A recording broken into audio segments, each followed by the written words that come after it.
Sean, I know who you are. I know you know who I am. I know exactly who you are. And by the way. Yeah, by the way, what? Yeah, your wife left you through. How's your wife? Your wife left you. Yeah, your wife left you through. Yeah, but she doesn't have a restraining order against me, you douchebag. Yeah, why not? Why don't you go beat up another girl? Yeah, how come your wife got a restraining order against you? Tell everyone. Why don't you tell tell the world why your wife, and give your full name, and tell everybody why your wife had to get a restraining order. Yeah. Let's hear it. Let's hear the explanation, big boy. Because John's got a big mouth. Yeah. Hey, big boy, you should be real proud of yourself. You beat up girls. I beat up girls. Good going. And why was I calling John? Why was I calling John? Why did you get a restraining order? Wait. Why was I calling John to begin with? Why did you get a restraining order? Bro, you guys are bugging. Why did I call John to begin with? Why did you get a restraining order? Yeah, but why did I call John to begin with? I don't know the answer to that, but why did you get a restraining order? I called John to begin with to let him know that I am being set up. That I am somewhat... set up. A girl set you up. Tough guy. Yeah, I know. Tough guy. I'll beat your ass. You don't beat nobody's ass. Yeah, I know. Go ahead, go beat up your wife. What? I was once on the phone with Sean when the cop was over his house. Yeah. Because his wife called the cops on him. Yeah. And what did the cops say, John? Why was she there? Thought I was reporting against her, not against me. Oh, I see. Oh, you're like OJ. The girl's beating you up. So girls beat you up. And what happens if they make the call first before you get the call on them? Yeah, Sean, keep dreaming. Mm-hmm. What is it? I was on the phone with him once as well when the police were there, but I wasn't sure what for. Actually, it was the FBI was making an emergency phone call. Now it's the FBI. You're so delusional, bud. It was the police or the FBI, but it was. And I said, "What's going on?" And he kept telling the woman, "Shut up, shut up. I want to call." I can thank you for the jacket now, Gary. Thank you. Where do you hit your wife? Do you hit her where the bruises won't show? Why don't you describe to us what's the best way to beat your wife? Well, usually you hit them in the head, because underneath the hair you can't really tell. Oh, there you go. All right. Yeah, well, now we're learning something from you. I apologize. I didn't realize you were a professor. Hey, douchebag, I never hit my wife, number one. Yeah. And number two, the reason why I was calling John was because my wife was trying to get me to hit her. Oh, I see. She's trying to force you. Oh, I see. She's trying to talk you into it. Yeah, well, wait till I show you videotape of us having sex where she says, "Oh, could you hit me? Could you punch me in the ribs?" Yeah, bring us... Yeah, you're right. You will see the videotape. Don't worry about it. Your wife having sex. We want to see that. I'm going to print that. Yeah. Good. We want to see that on the internet. I'm going to put it on your website. Yeah, good. Good. I want that. Or better yet, I'll put it on callfm.com. See how you like that. Good. Fine. Let's see it. Yeah. Hi, you want to race? Sean. You want to race? You want to fight me? How's your wife today? Daddy, you want to? I don't know. How's your wife? Did she get away? Did she get away from you? Is she banging a trainer still? Hey, I don't know who she's banging, but I'll tell you one thing. She's not the cops she's banging the guy who fixed your house, right? The house that you don't live in. Right. Remember? Yeah. Yeah. You're a bitch. Yeah, well, let me tell you something. I might be a bitch, but you're my dog. And let me tell you something. Your dog? You are my punk, bitch. Don't you realize? We're just going to beat you for your wife. I'm going to beat you for your wife. That's what I'm going to do. Right. Yeah. But any day you want to race, hey, at least I'll race you any day. I'll box you, race you, kick your ass. F you. Come on, bro. We were talking last night about how frail you are. You're so lucky I don't crack. If I'm frail, come on down. Come on down and meet me right here. I'll beat your skinny ass into the ground. Keep talking. Yeah. Tough guy. That was on your show? Yeah, tough guy. He's on The Sopranos now. I told him last night, I said, yeah, let's hear all your scary. I don't crack him because I snap him in half. Yeah, good. Ronnie ain't going to say you're just a fat bastard. You're an overweight fat bastard who beats his wife. Yeah, I beat my wife, right? Yeah, why did she call the cops? Why did she call the cops? Why did your wife call the cops? Yeah, cops. Yeah, I know that's what you're all about, right? Calling the cops. What's the matter, man? You gotta call the cops. You need a daddy. Love me, daddy. The cops are your daddy. Go get a daddy, you freak, you fat bastard. I seen this guy. He's a pudgeball. Couldn't race anybody. Couldn't box anyone. He's living at his friend's house now, mooching off him. Oh. I know this guy. I know all these guys. I got the whole thing figured out. Jeez, I'm amazed. Oh yeah. I can't remember song lyrics, but I remember guys. Guys are my hobby. Who's Ben Orr? Yeah. Trouble is, I know who Ben Orr is. Oh man. Hey, when we come back, we'll talk to Sal. He was in the newspaper today. Yeah, I'm just looking at that. He's a whack job too. Everybody's freaking out. What the hell is... Where's the moon? All right, we got to take a break. We'll be back right after these words. And now, another homeless guy with the Howard Stern Show's Brian the Intern. Listen, y'all. How you ever Giuliani take that devil by his head and cut that horn off his head? You think Giuliani's the devil? He is the devil. Look at them goddamn horns on him. How he treating people. How come? Why do you feel that Giuliani's the devil? He is the devil. The he's doing to poor people in New York City and the devil. What's he doing? What's he doing? He's doing a whole lot of with poor people. He is the devil. And if I had a chance to kill him, son of a bitch, I'll kill him. I will kill him. That's all I got to say. The Howard Stern Show. Time for a phony phone call. Gary, please. Who's calling? Jim Stevens. What's this a reference to, Jim? From the New York Post. Hi, Gary. How you doing? Good. What can I do for you? I just wanted a quick quote from you. What would you consider the 3 essential characteristics that make up good radio? Yeah, you know what? I can't really get into this right now because we're on the air. Try calling me back after the show. Okay. Who should I ask for? Ask for Gary. You know what? Let me give you my extension here. Okay. Just when you answer me, just tell the secretary that you're a horse-toothed jackass. It's the Howard... Down, boy. It's the Howard Stern Show. All right, in a minute I'll get to Sal. There was a call yesterday. People asked me what happened with the crazy cabbie. I didn't want to go into his story. I said if he calls in, we'll talk about it. Cabbie. How are you, sir? Oh, hi. More importantly, how are you? You know, I'm okay. Have you announced what's going on with you, or? You know, I'm not gonna go too into detail. All right. He's undercover. I was just told I should just not. Oh, what, for you to help your mental status? Yeah. So so give me an official thing here to say on the air. I am locked down in the woods of the Midwest somewhere, and I'm okay. I don't know if I have a job anymore, but I know you have a job. Tom told you he'd hold your job for you. Well, yeah, but the way I hear it, they're doing some want to be a DJ thing, like want to be a millionaire. Yeah, well, that makes sense to turning it into a bit. You're not there. Kane needs help. Kane doesn't need help. He's one of the best jockeys. No. He needs help organizing the show and stuff. He needs somebody working. He's a pretty boy actor. Yeah. He was on Sex and the City. Right. So what's the deal? When are you, well, I don't know what you're saying and what you aren't saying. Are you coming back? You know, I hope to. When will you be cured? Probably never. So what are you saying? You're in rehab, right? Basically. Yeah, okay. He's in rehab. He slipped and fell off the wagon. Again? Yeah. Or he never got back on? Well, he never really got back on. Well, once I fell off, it just, you know. It spiraled. Yeah. You got to tell with a quickness. I heard the $400 story. That's the best one. Tell that one. Cabby, tell that one. No. What is the $400 story? When you fall off the wagon, that's his story. I don't know if he wants to tell it. When you say you fall off the wagon, is it booze or is it drugs or what? Little of both. Little of both. Yeah. It starts with booze, though. You know how our business is, man. It's everywhere. A lot of pressure. Our business. We're in the same business. I never see any of this monkey stuff. business. So I don't understand. You had it all under control. What happened? You know what happened? I wasn't working a proper program. Mm-hmm. You know, I wasn't doing the things that I needed to do for myself to, and you know, it's kind of cliche, but to stay on the wagon. I was not going to meetings, hanging out with bad people. Tell the story, the $400 story. Bad people. Because he hit rock bottom. Yeah, he was hanging around with me. I was one of the guys who go, hey, I took a few drinks. No, I was always good with you, man. I didn't.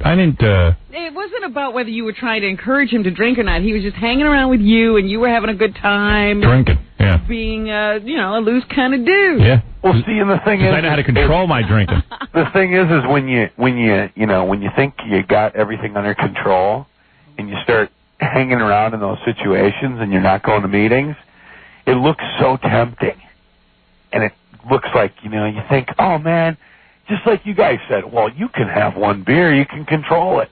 Yeah, we were kidding. I know. It's a joke. Actually, I don't think you were. You guys. I know you don't. That's why you got into trouble. Right. So what happened? Like, did you go out one night and just have a few beers? Yeah. And then you couldn't stop yourself again? Right. Wow. Isn't that wonderful about alcohol? You know, as soon as you take that one drink, you're back. But why can't he just take a couple of drinks and then go, you know what? Okay, I went off the wagon. Boom. Like now I'm back diet. on. I broke my diet today. I'm going back on it today. Yeah. I guess if he could do that, he wouldn't be an alcoholic. That's right. Well, that's just it. I finally figured out, I think, that there is no, one or two. So where are you now? Are you like in a facility? I really can't disclose where. No, I don't mean like where you are, but I mean like are you an outpatient or are you? Are you like locked into a room somewhere or? Yeah, I really can't. You can't even talk about that. No, I can't. Man. It's like legal reasons, I guess. Really? Legal? Yeah. Legal reasons? What are you talking about? Are you ordered to do Are you strapped in like Hannibal Lecter with a mask? Yeah. Somebody's holding the phone for you? Well, they're giving me some definite like Thorazine shots in the eye and. No, really. What are they doing to you? Well, just taking care of business, man. So what? You mean you can't even say like, are you in a facility or? I can't even. You can't even say that. No. Well, how are you making this phone call? Yeah. I can tell you one thing. I can tell you where he is right this very second. Well, maybe he doesn't want anyone to know. Well, it's not in the name of a place or anything. Well, he's saying he doesn't want people to know. Yeah, I'd rather not. They're horse-tooth jackass. All right, Tommy. Now I know where he is. But how's he making the phone call under such situation? I think he gets one. I don't think he's in I thought you were an outpatient. Yeah, Howard? Yeah. Really, legal reasons. Here's a guy who saw you drinking. Right. Oh, here we go. Jeff. Howard. Where'd you see him drinking? Who cares about this guy, honestly? I do. Nobody likes this guy. You waste your time with this guy. I like hearing his rehab story.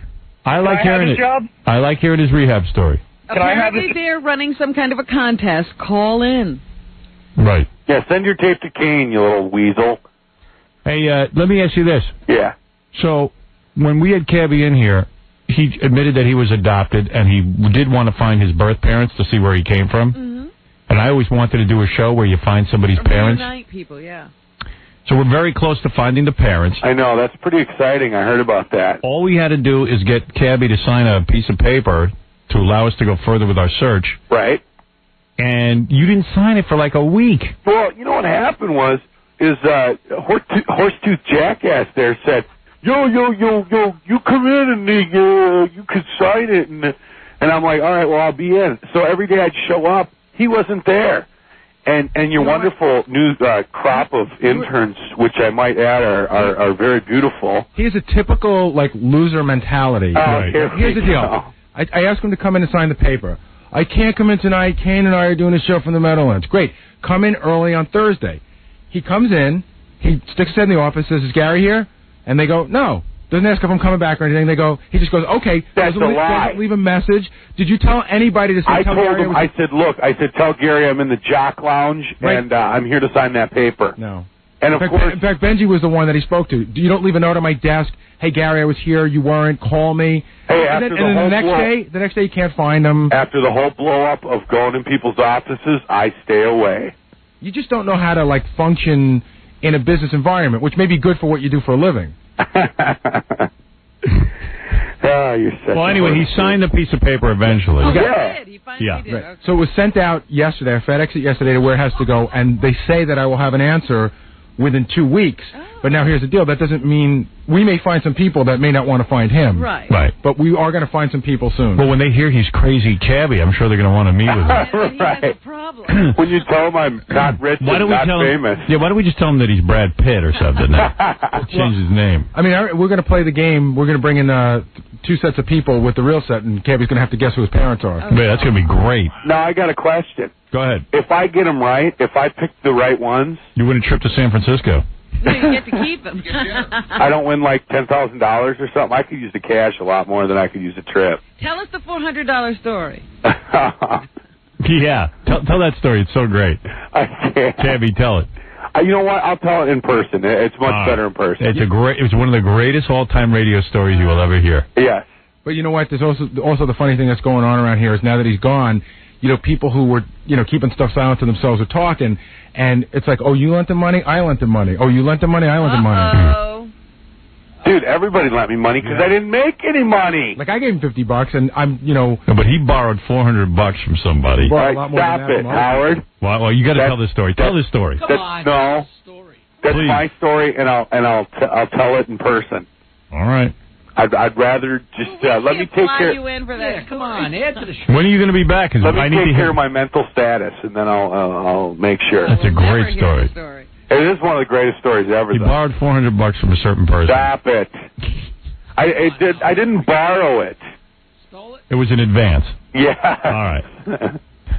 And the guy knew better than to give you the $400. Well, of course he did. But he gave it to you because he cared about you.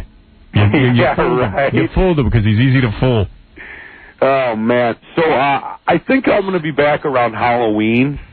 Oh, good. Good, we'll celebrate. Time for you. Yeah, perfect time. Yeah, we're going to have a drinking party. Are you really? John, you're on the air with Cabby. Hey, Howard, how you doing? Hey, man.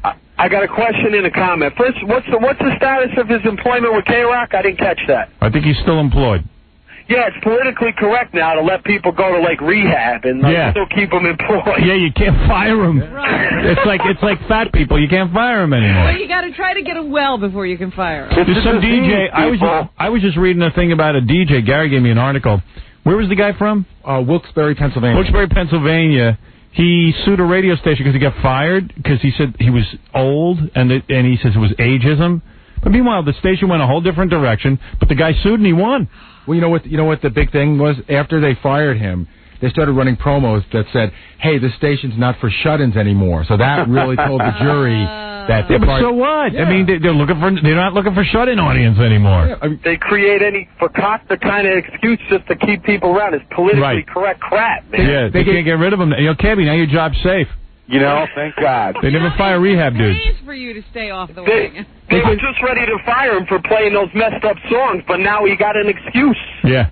He almost got fired. Howard, listen, I want to say, Cabby, you shouldn't even be associating with that type of lifestyle. I mean, even, Howard and them, they ain't got alcohol problems and stuff, but you shouldn't really even be calling it because that's the attractive lifestyle that leads you out there.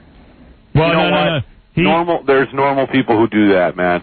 I'm telling you, you gotta withdraw. He hangs around. Cabby hangs around with certain people that he shouldn't. You know what though? I mean, am I not supposed to have any type of social life? No, dude. You know who I'm talking about. Pretty much for a year or two. And now you're already looking forward to Halloween. That's a negative situation. Hey, you can say whatever you want, but you're rationalizing, dude. Dude, you don't even know where I'm at in my head. So you know what? I got 10 years sobriety. I think I got a little bit to talk about. Well, you know what? I had 2 and I fell off the wagon. It happens, all right? Hey, woulda, coulda, shoulda. Judge not, let's give me judge. All right, here's Cabby's dad on the phone. Oh, God. Brian. Hello, son. Yeah. Son. What do you want, Dad? For a drink? Come on out for a drink with me. Maybe I'll hook you up with a job at my brewery. Except I don't need a crackhead stealing all my profits. Right. Did you do the crack, man? Did you go back to crack? No comment on the grounds that it may incriminate me. Hey, Cabby, during those 2 years that you were sober, you didn't hang out with the kinds of people that led you off the wagon, though, right? You were staying away from people that, weren't drinking. Well, no, I hung out with Booker and Kane and Howard. Oh. You should hang out with my dad. Program people. The guy who will yell at you. Love me, son. Love me, son. Well, there's your dad. I hate you, Dad. You abandoned me. Frank, go ahead. You're on the air. Yeah, the comment that I'd like to make is this. Are you a psychiatrist? Yes, I am. All right, go ahead. When people talk about recovering from their addictions, whatever they are, they generally, if they're actually coming... Hey, dude, are you going to bring the show down? He's bringing it way down. Get it out there. Just get to your point. When people are talking about recovering from their addictions, they don't do it in a very happy and jocular way, the way this individual is doing it. Yeah. So if you're discussing it in that kind of way, the chances are this guy's not serious about the... Oh, please. You know who I love? Tom Chiasano, our general manager. Right. He's in my office. What? Listening intently to this conversation. He's like, can't he go in his office and listen to the show? Why does he have to put on a show for everybody? Wait a second. Why is he in there listening? Are you talking to me? No, not you. Talking about Tom Chiasano, our general manager. You know, the other thing about this, Howard, is I've always heard people say the reason why they call it... Tom, don't listen in my office. Go listen to the show somewhere else. I'm not in your office. I hear you're in there intently. I was sitting... Yeah, am I listening intently? Yeah, I do. Because I've got a lot invested in this. I know you do, but don't put on a show. What are you, a chick? I'm not putting You're on like a girlfriend. I'm sitting there in a chair, Howard. Why in my office? Why? It's not your office. I'm sitting in Gary's office. Oh, that's my office. Go watch. Do you have an office? You are such a psychotic. You know what? He's a drama queen. You are psychotic. He's emotionally invested. This is his big topic. You know what? No, it's not. Yes, it is. Come on, admit it. We busted you. We busted you. You're in there being a drama queen with Cabby. No, I'm not at all. Why don't you marry Cabby? Something for him to be involved. He's got to be in my office. He's listening. What a warped angle you got on this. Tom's in love. Who cares? Why are you listening? I know you. Why are you in my office during the show? Why? Tell me why you're there. You know, I came down so I could hear this pre-delay. Oh, I see. Okay. Why? Because I got a lot. Because I've had a lot of conversations. So why don't you go into Andre's room and listen pre-delay? Because I decided to go down to that one instead. Well, so all the interns and everyone can see you listening intently to Cabby. He's a drama queen. Hey, Tom. Totally unnecessary. Can Tom hear me? Well, since you're here, talk to Cabby. Tom? Yeah. Would it be a bad time to ask for a raise? I think the guy that just hung up is probably right. You know what, though? I have humor in my life all the time. We asked him to call in, and he was willing to. That's very nice of him. Don't. Now you see. Now you're gonna screw up my show. Well, how am I like you screw up everything. But this is why stay away. He's listening intently. Cabby better not say the wrong thing. No, Cabby better be serious. Not at all. Cabby better be serious. You know what? Let everyone see. Let everybody see me listening to Cabby. I know. Neither of you know what the hell you're talking about. Fly in the ointment. That's Tom. Yeah, right. Tom's involved. I create drama on the air, and Tom sucks it out. Tom's doing this with Cabby. Yeah. You know what? Tom's been a very ardent supporter of me. Yes, we know that. And he had to show everyone he's involved. No. Yeah, I know you. You're a drama queen. He's codependent. He is. He's codependent. He loves this. I don't know how you could twist this. I will go down to Howard's office and let everyone see me listening. Oh, my Cabby's on the air. I have to hear every word he says. My Cabby. I'm involved with my Cabby. I so much wish I could curse. So much wish I could curse. We can break you down. Right. Tom, you got Andre on delay. You can curse all you want. No. That's right. No. Believe me, I know. I'm in more control. You want to blow Cabby a kiss? There you go. All right, go back in my office and listen. I give you permission. Oh, Cabby, please be careful. Don't joke about this. Everybody, look at me. I'll run into Howard's office and listen. Thanks, Tom. I'll call you later. Hey, good luck. Thanks, Dad. Good luck. Get sober. He is your dad. Mike, you're on the air. Hey, how you doing, Howard? Yeah. First of all, I'd like to know that the jerk-off that lent this guy $400 from a junkie and a drunk. Take a guess. Just give him a bottle of hooch. You know? Yeah, right. And number two, I worked in a detox. I know they shaved his head, and they took his shoelaces and his belt away. Did they do that, Cabby? I can't comment on that. So right now you got to picture that fat guy with a bald head, no shoelaces, and deck shoes on. Like a POW. They took our underwear, too. Like a POW. And what menial task did they give you? Do you have to clean the toilets, or did they just sit there and yell at you all day? I can't answer that. Yep.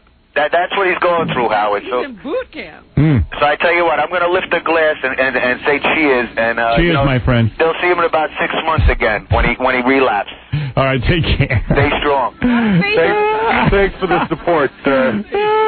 I like Tom listening back in the office, all concerned and like involved. I love that. Hey, Tom's been pretty cool. I mean, I know he's cool, but he's got to he's just got to let everyone know he's involved. I know Tom. You know why he's listening, don't you? Why? I owe him about $2,000. He wants to make sure I didn't skate town. I was dying. Tom just told me that, but I didn't want to say anything. Right. $2,000. $2,000? Personally. You know why he loaned it to me, though? Because you couldn't pay your electric bill or your apartment. No. The original loan was for because when they first hired me, they didn't give me enough to get an apartment and take care of myself. But that money came out of Tom's pocket. No, I know that was a personal loan, and I haven't made enough in any one check to pay Tom back yet. Have you paid him anything? Believe me, Tom ain't going to see that money. I paid him a little bit. Yeah, he is. He is? Yeah. Hey, you know what, Howard? When I loan $20 or $100. Here's Ralph. He wants to talk to you. Ralph. Hey, let me say, I like Cabby. One loser to another. Yeah. Yeah. Two most hated men in radio. Great job. I like Cabby. I've hung out with him a few times here and there. I've never been on a binge with him or anything. But I just sort of think, like, he's kind of a crazy guy, and this drinking and stuff is just sort of an excuse for him to behave badly. I don't really think he has a problem. I think he just, this is a part of his personality that he wants to explore and do, and he just, he's just like, oh, I'm loaded. I did this and I did that because I was I don't even know what you're talking about. I do, and you know what, Ralph, you're crazy. You think smoking crack is just an extension of someone's personality? He's not smoking crack. He did. Sure he was. Smoking crack. He's not a crackhead. What he's doing. Cabby, were you back to smoking crack? I cannot answer on the grounds that it may terminate me. Give me tap on the phone once if it's a yes. You know what? I don't believe him. I believe that he likes to do these whacked out things, and then he just says, "Oh, I had a few drinks, and that's why I did it."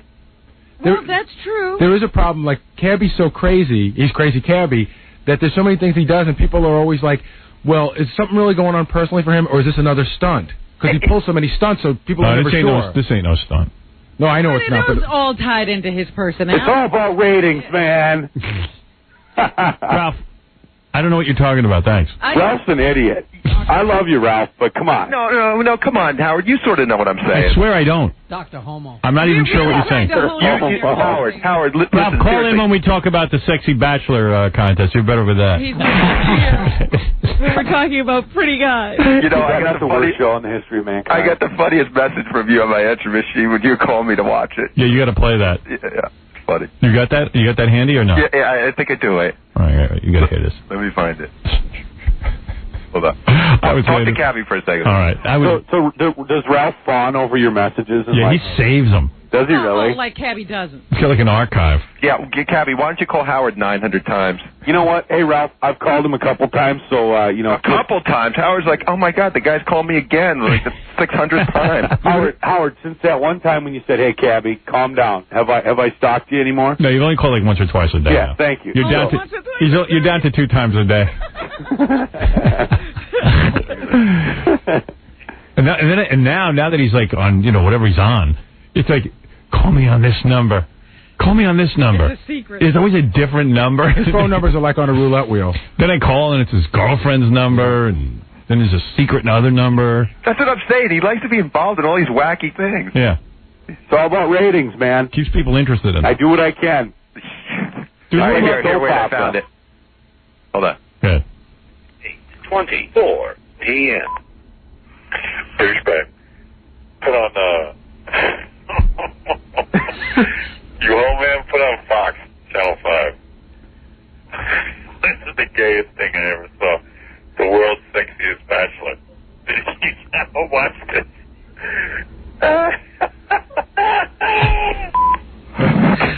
I was laughing so hard I couldn't believe I had no one to laugh with. You were laughing so hard. I was trying to watch some other, serious show.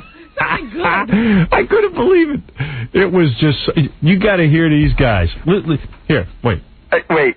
Do you have tape of that guy? Yeah. Do you have tape of the guy who's they asked him a question and he was so gay and he's like, well, I like a beautiful woman with a, Yeah, I don't know if these guys are gay or not, but they sure. Well, this one sounded gay. They were acting gay. Wait. It's Mr. Idaho, Billy Jeffrey. I don't know which guy this is. You need to know which guy it is. They ask him a question, is there such a thing as bad sex? Right, I remember this guy. First he starts singing weird.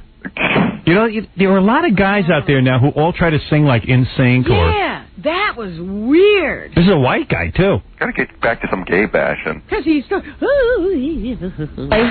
Now, I've heard that you want to become a singer. Is that true? That is true. That is true? Now, let me just say something. These guys are not gay. It's just a gay show. Would you like me to sing for you? I would.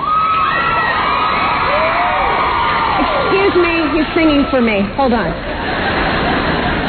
I don't know what he does to make you cry, but I'll be there to make you smile. That's the gayest thing to do. Alone on the stage with no music. You just want to die. And he's singing to that big fat chick from Samantha the Teenage Witch. He may not be gay, but I think he's in training. Sabrina. where was the big fat guy with love handles and He won. No, but every one of those guys had a rock hard body. Yeah, he was the guy with the hair and he had the belly. He won. Wait a second. What kind of rehab are you in? You're sitting there watching TV. Yeah. That's what you do in rehab. What are you gonna do? The guy's probably down in Florida hanging out with Tom's money. I realize I'm in rehab. He's on vacation. Oh, thanks, Ralph. Sit around watching World's Sexiest Bachelor. Yeah. Hey, see if you can get another $2,000 from Tom. We'll all go on vacation. Let's all go down to the Keys. Hey, Tom, I need a couple of bucks. I'm down on my luck. I'm down on my luck. I need $2,000. Hey, Tommy, I need an airplane ticket, too. Tom's listening to every dollar. Yeah, Tom's back in my office listening intently because he got $2,000 on the line. Tom, I need $5,000. You're a better bet. You should get more money. Yeah, I'll pay you back. Yeah, me too. Can't be called collect. Oh, no. Ralph, why don't you go listen to some more messages of Howard? Hey, Tom, I need $5,000 for some crap. I mean, for a trip. I mean, for to pay my rent. Pay my rent. My rent. Dude, next time, take a job where they pay you. Yeah, this is true. This is a guy trying to figure out what women want to hear. Listen. Billy, I think we have a few women who would like to name that tune, if you know what I mean. Okay. Yeah, honey. No, I don't know what you mean. I don't. On that musical note, I have a question. Is there such a thing as bad sex? Yeah, when she doesn't leave. Now watch this answer. Listen to the long pause. He's really thinking. He doesn't even answer the question. In fact, he gets embarrassed by the word sex. Right. Yeah. And please, don't sing your answer. Caroline, could you not repeat the question, please? I'll try not to live the question. Okay. There's such thing. These guys are like running for president. Caroline, I'll tell you what. When you have a sexual relationship with somebody, it's very important and it's very private. And I think that you should really think through before you get to that step. So anybody that you're gonna have head smoking. Kids electrified that these. I think they're goosing them. Anybody that you're planning to have a sexual relationship with, whether it goes all the way or whether it goes part way, you should be definitely for sure before it even happens that it's for real. Okay. Yeah, you got to be real sure. Nobody's having sex. He didn't even answer the question. No, they said, is there such a thing as bad sex? And he went, Caroline? Sounded like Al Gore at the debate. Right. His head was smoking and his balls were smoking. But it's a very homo show. All these guys lied, and when they lied, the women gave them high points. These women all want to be lied to. Of course. You know that, Ralph. Yeah. You lie to women every night. Jesus. Want to hear more? Yes. All right. I don't know. Casey just pulled these randomly. Wait. Hello? By the way, Casey, they called and asked him to be on the show. Stupid idiot didn't do it. I told him he would have been perfect. He would have won $100,000. He was as dumb as these guys. Exactly. Why didn't he do it? I don't know. He's stupid. Baba Booey told him not to do it. Well, he's stupid too. Why didn't they bring that up at the meeting and ask me? Yeah, they bring up every inanity. They wouldn't talk to you about that. Yeah. Missouri, Steven Seaback. You know, you kind of look a little like Enrique Iglesias.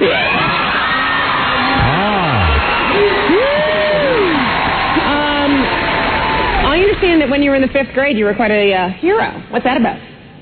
Well, what had happened was a bunch of friends of mine, we were standing out in front of school, and one of my friends started choking on a piece of candy, and the day before class, we had learned the Heimlich maneuver. Wow. So I got behind him, and I squeezed his body. Guess what? Guess what? Something popped out. I'll be choking on something later. Just sporadically jumped out and gave him the Heimlich maneuver. And Hey now. Hey, Ralph, didn't you give me the Heimlich maneuver the other night? Yeah, you weren't even choking. I was choking my chicken. You're like start coughing, like, hey, easy.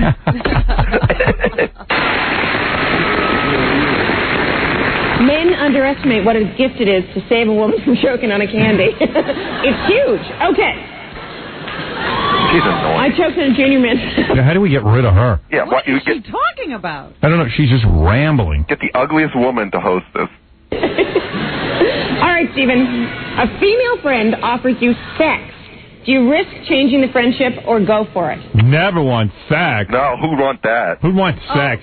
The worst thing you can do. Well, I didn't see this part, but I'm sure it's like, well, I'd have to know her really well. Yeah. I want to make sure I have sex with somebody I love. I don't want to jeopardize the friendship. Yeah, you know what? It would be wrong. Yeah. The answer is, of course you have sex. Yeah. Why wouldn't I? What's the downside? Big liar. You know what I mean? You know he's going to lie.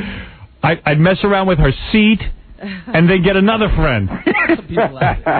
French men, I need sex. I'd bend her over the sink and then I'd do her other friends. Goodbye.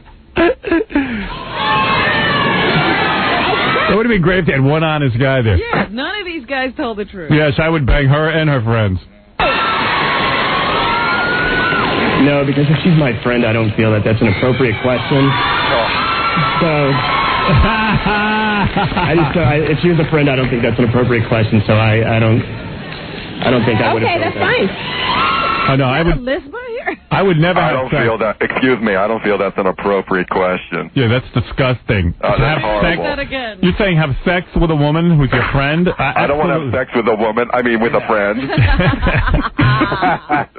The show makes all these guys sound gay. Now, I'm not saying they're gay, by the way. I want to make sure. Shut up. You're in rehab. I didn't know what I was doing. I'm in rehab. They're gay.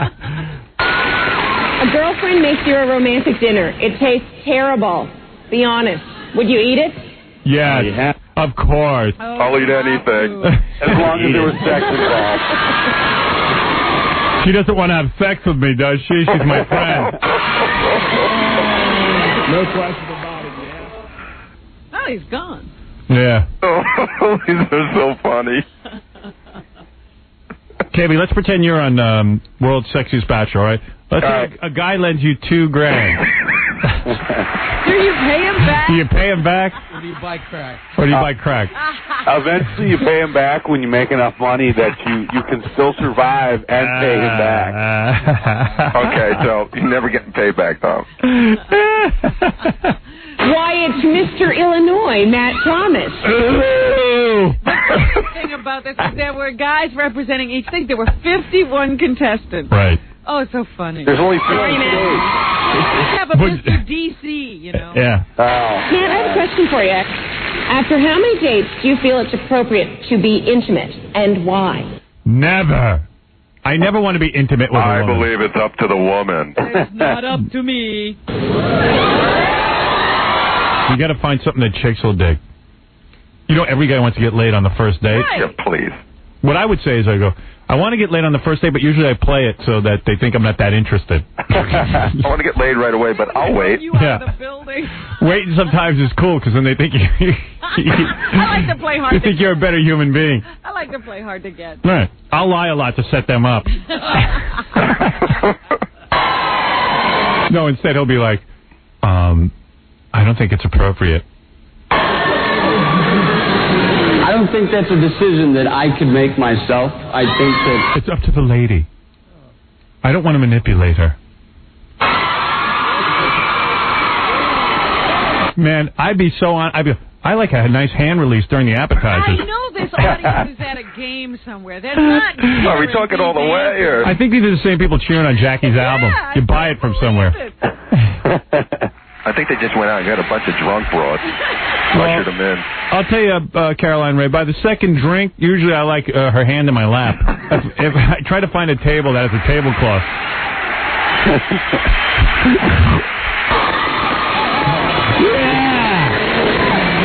I think it's a decision that we would both have to decide. Live from rehab, it's World's Sexiest Bachelor with Cabby. He comes out in his slippers and bald head. Yeah, bald head, shaved head. Shaved head, no shoelaces. Hey. Can I borrow some money? Cabby's too embarrassed to ask you, but he needs $4,500 for subway tokens. He needs $10,000 for his electric bill. What do you mean? My cable bill is $5,000 this month. Yeah.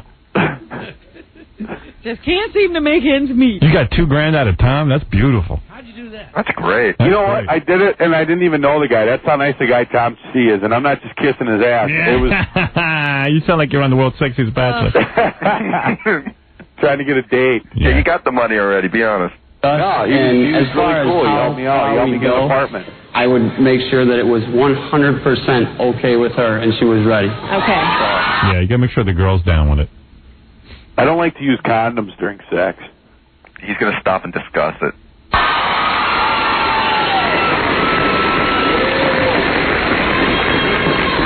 Matt, I just want to tell you that I'm totally ready. Okay. Number 2. If your girlfriend cheated on you, would you be able to forgive her? Yeah, who cares? Yeah, that's the greatest excuse in the world. Now I can... Yeah, now I can go out and get laid. Hey, you can go party. Yeah. But he won't say that. I forgive her, you know. Oh, it might take me some time. You know, most guys wouldn't forgive their girlfriend. That's as good as getting a girl's got a boyfriend. Right. You tell him, Kevin. If she cheated on me, well, I would hope that she wouldn't. What if she did? But if she did... I'm a pretty forgiving person. So I think that it would take a little time, and I'd have to rebuild the trust in the relationship. What guy says that? Yeah. Trust in relationship. That's a chick talking. Right. We need trust in our relationship. Yeah, you know what? That ends more marriages. What the heck did they read before they came out on stage? That they all answered the same way. Maybe we should send them all into rehab. I think they all got lobotomies. Really? But I think that I could get over it, and I could get over it. Robin, face it. These are what good-looking guys are like. They're very stupid. Yeah. Ralph and I decided we're glad we're ugly guys because we have brains. Yeah. We had to develop our annoying personality. Yeah, we had to develop a personality. Howard, you should do a show, The 50 Real Bachelors. Yeah. Big messes. Yeah, and Kevin, you got to be one. Okay. With your head shaved, no shoe like that. I'm big enough to represent 2 states. Yeah. Yeah, there'll be prisoners and ex-rehab guys. We're prisoners. You got to tell me, Cabby, because we're running out of time. What percentage of the $2,000 did you use on crack and booze? 95. What, 95%? Yeah. Most of it. He made sure that the $2,000 went to real stuff, and then he used the money he got in salary for the crack. There you go. That was smart. But see, I don't get much of salary, so I wasn't buying many drugs. So. All right. Hey, what's that like over there, Cabby? Is it like Oz over in your rehab there? Oz. You wish you could be here, Ralph, if it was like Oz, right? Because then you could make out with men. Yeah. What do they make you do? They make you, like, clean toilets? You know, I really can't talk about that. Yes, you can. Come on. I can't. You can talk about the world's sexiest bachelor, but you can't talk about this. Hey, Ralph. See, I have an attorney now because of fear of losing my job. You have an attorney? Yeah, I have an attorney on retainer now. Why? What, how much was that? $2,000? You borrowed it from Tom. Still get paid. Do you really have an attorney? Yeah, because I've been advised to not, disclose a lot about what's going on. What's going on? Whatever, Ralph. You had a couple of drinks or something. Yeah, and you're trying to clean up your racket. You know what? If I had a couple of drinks, it would have probably been okay. But and Tom's helping you. I mean, what more do you want from a guy? Tom, who do you want to sue? To you intently. He's so into you. Cabby's thinking there's got to be a lawsuit in this somewhere. Yeah. It's just like we just got to figure out which way to go. Maybe he can retire. Yeah, there's got to be a way. People suing. There's got to be a way to get. You know what? I think if everybody should say, you got to have a lawsuit in you somewhere. Yeah, as soon as something happens to you, you get a lawyer. I know. I got to get a lawyer. I bet I've got a lawsuit somewhere. You do. I do. Even if it's your fault. Howard, the way they censor you. Yeah. Hey, freedom of speech is being taken away from me every day. My constitutional right. That's good for about 20 million. Can I get a little cut of that pie? Sure. With it? Cool. All right. Oh, boy. Anyway, so sounds like Ralph and Cabby really like each other. They do. They hang. Oh yeah, Ralph's a cool guy. I like Cabby. Yeah. I can tell. Tom, I just got to know. Tom says it's been 40 minutes since we took a break, and it's time to end the Goof on Tom segment of the show. You know what that means? It's not about Tom. Tom, come on in here and lend me some money. Come on. You know what? It's going to be a line at his office. I thought Cabby really needed it for apartment money. Tom, why do you lend me $2,000? No good deed. All I can say is no good deed goes unpunished. Right. Oh, now he's going to rip on me. No, I'm not ripping on you. Okay. There's nothing to do with you. A lot of people calling up. They want to encourage Cabby.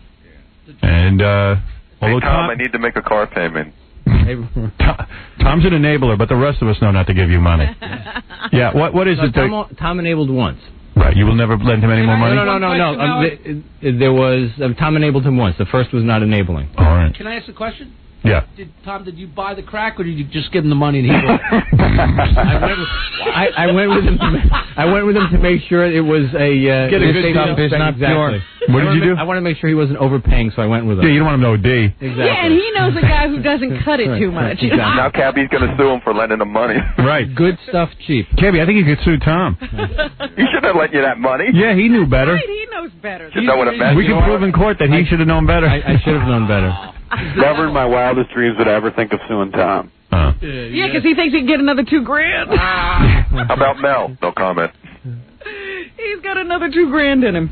King of all Japs, go ahead and encourage Cabby. Let's end it on a positive. King I of like all that. Japs. Right. Okay, yeah, I just wanted to say, well, take care of yourself and hope everything's okay, Cabby. I saw you on Stern Saturday's show, and you were good. You were funny, and I like you a lot. Well, there you go. And guess what, Howard? I think I know where Cabby is. Where? I think he's in Pearl Harbor. He's on Suicide Watch. Suicide Watch? Yeah. I don't think so. No, I think so. You know why? No, he's not going to kill himself if he owes Tom $2,000. He wants to get back here and pay it back. I'll kill him first. Yeah, right. I think he's on Suicide. All right, get out of here. He's at the Four Seasons in Miami Beach. Tom, could you wire Cabby some money? Sure. Western Union. Any day now he's going to be sober. All right, Cabby, hurry up, get well, get back, because we want to bring your parents in here. Okay, hey, Howard. Yeah. I got to say this first off, or last off, whatever. George Bush, man. Vote for George Bush. Really? You don't listen to a drunk. You know what? Voting advice from a crazy man. He smoked Al Gore in that debate. Al Gore's a puppet. He looks like a corpse. He doesn't talk about the issues. All he does is lie, just like every Democrat ever has. Vote for Nader. He probably smoked with you. Yes, me and George W. Bush have smoked crack together. I like he's sitting somewhere watching television. Doing analysis on politics. Yeah, it's unbelievable. Live from rehab. You know what? It's the Crazy Cabby Show. Everybody else is working, and he's watching TV. Yeah, hey, Cabby, you have PlayStation there, too? I bet he does. No comment. That's a yes. Yeah. All right, Cabby, get well. Get well, man. Thanks for the love, man. I just need to know if he has to watch TV in a group or if he has his own. Yeah, just tell us that much. Do you have to make a group? That's part of getting better. Learning to get along with a group and deciding what show to watch. Yeah, there's a group. You know what? That's a complete lie. He's hanging out. He's got his own TV because no group of people is going to want to watch World's Sexiest Bachelor unless he's in a gay You rehab. watch with a group of guys World's Sexiest Bachelor? Let's watch World's Sexiest Bachelor. It's 8 o'clock. Hey, we goofed on it. It was pretty fun. All right.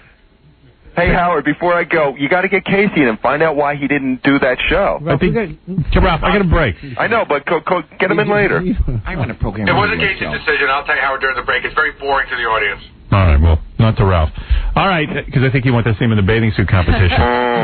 Casey would have been his favorite. All right, boys, I'll talk to you later. Cabby, get well soon, okay? Thanks, Howard. All right, buddy. Thank you. All right, Ralph. Go listen to my answering messages. Okay. We'll be back right after these words. We have a ton of stuff to get to, and, well, you'll see when we get back. There's a million things. It's looking into me that Tom gave him $2,000. Wow.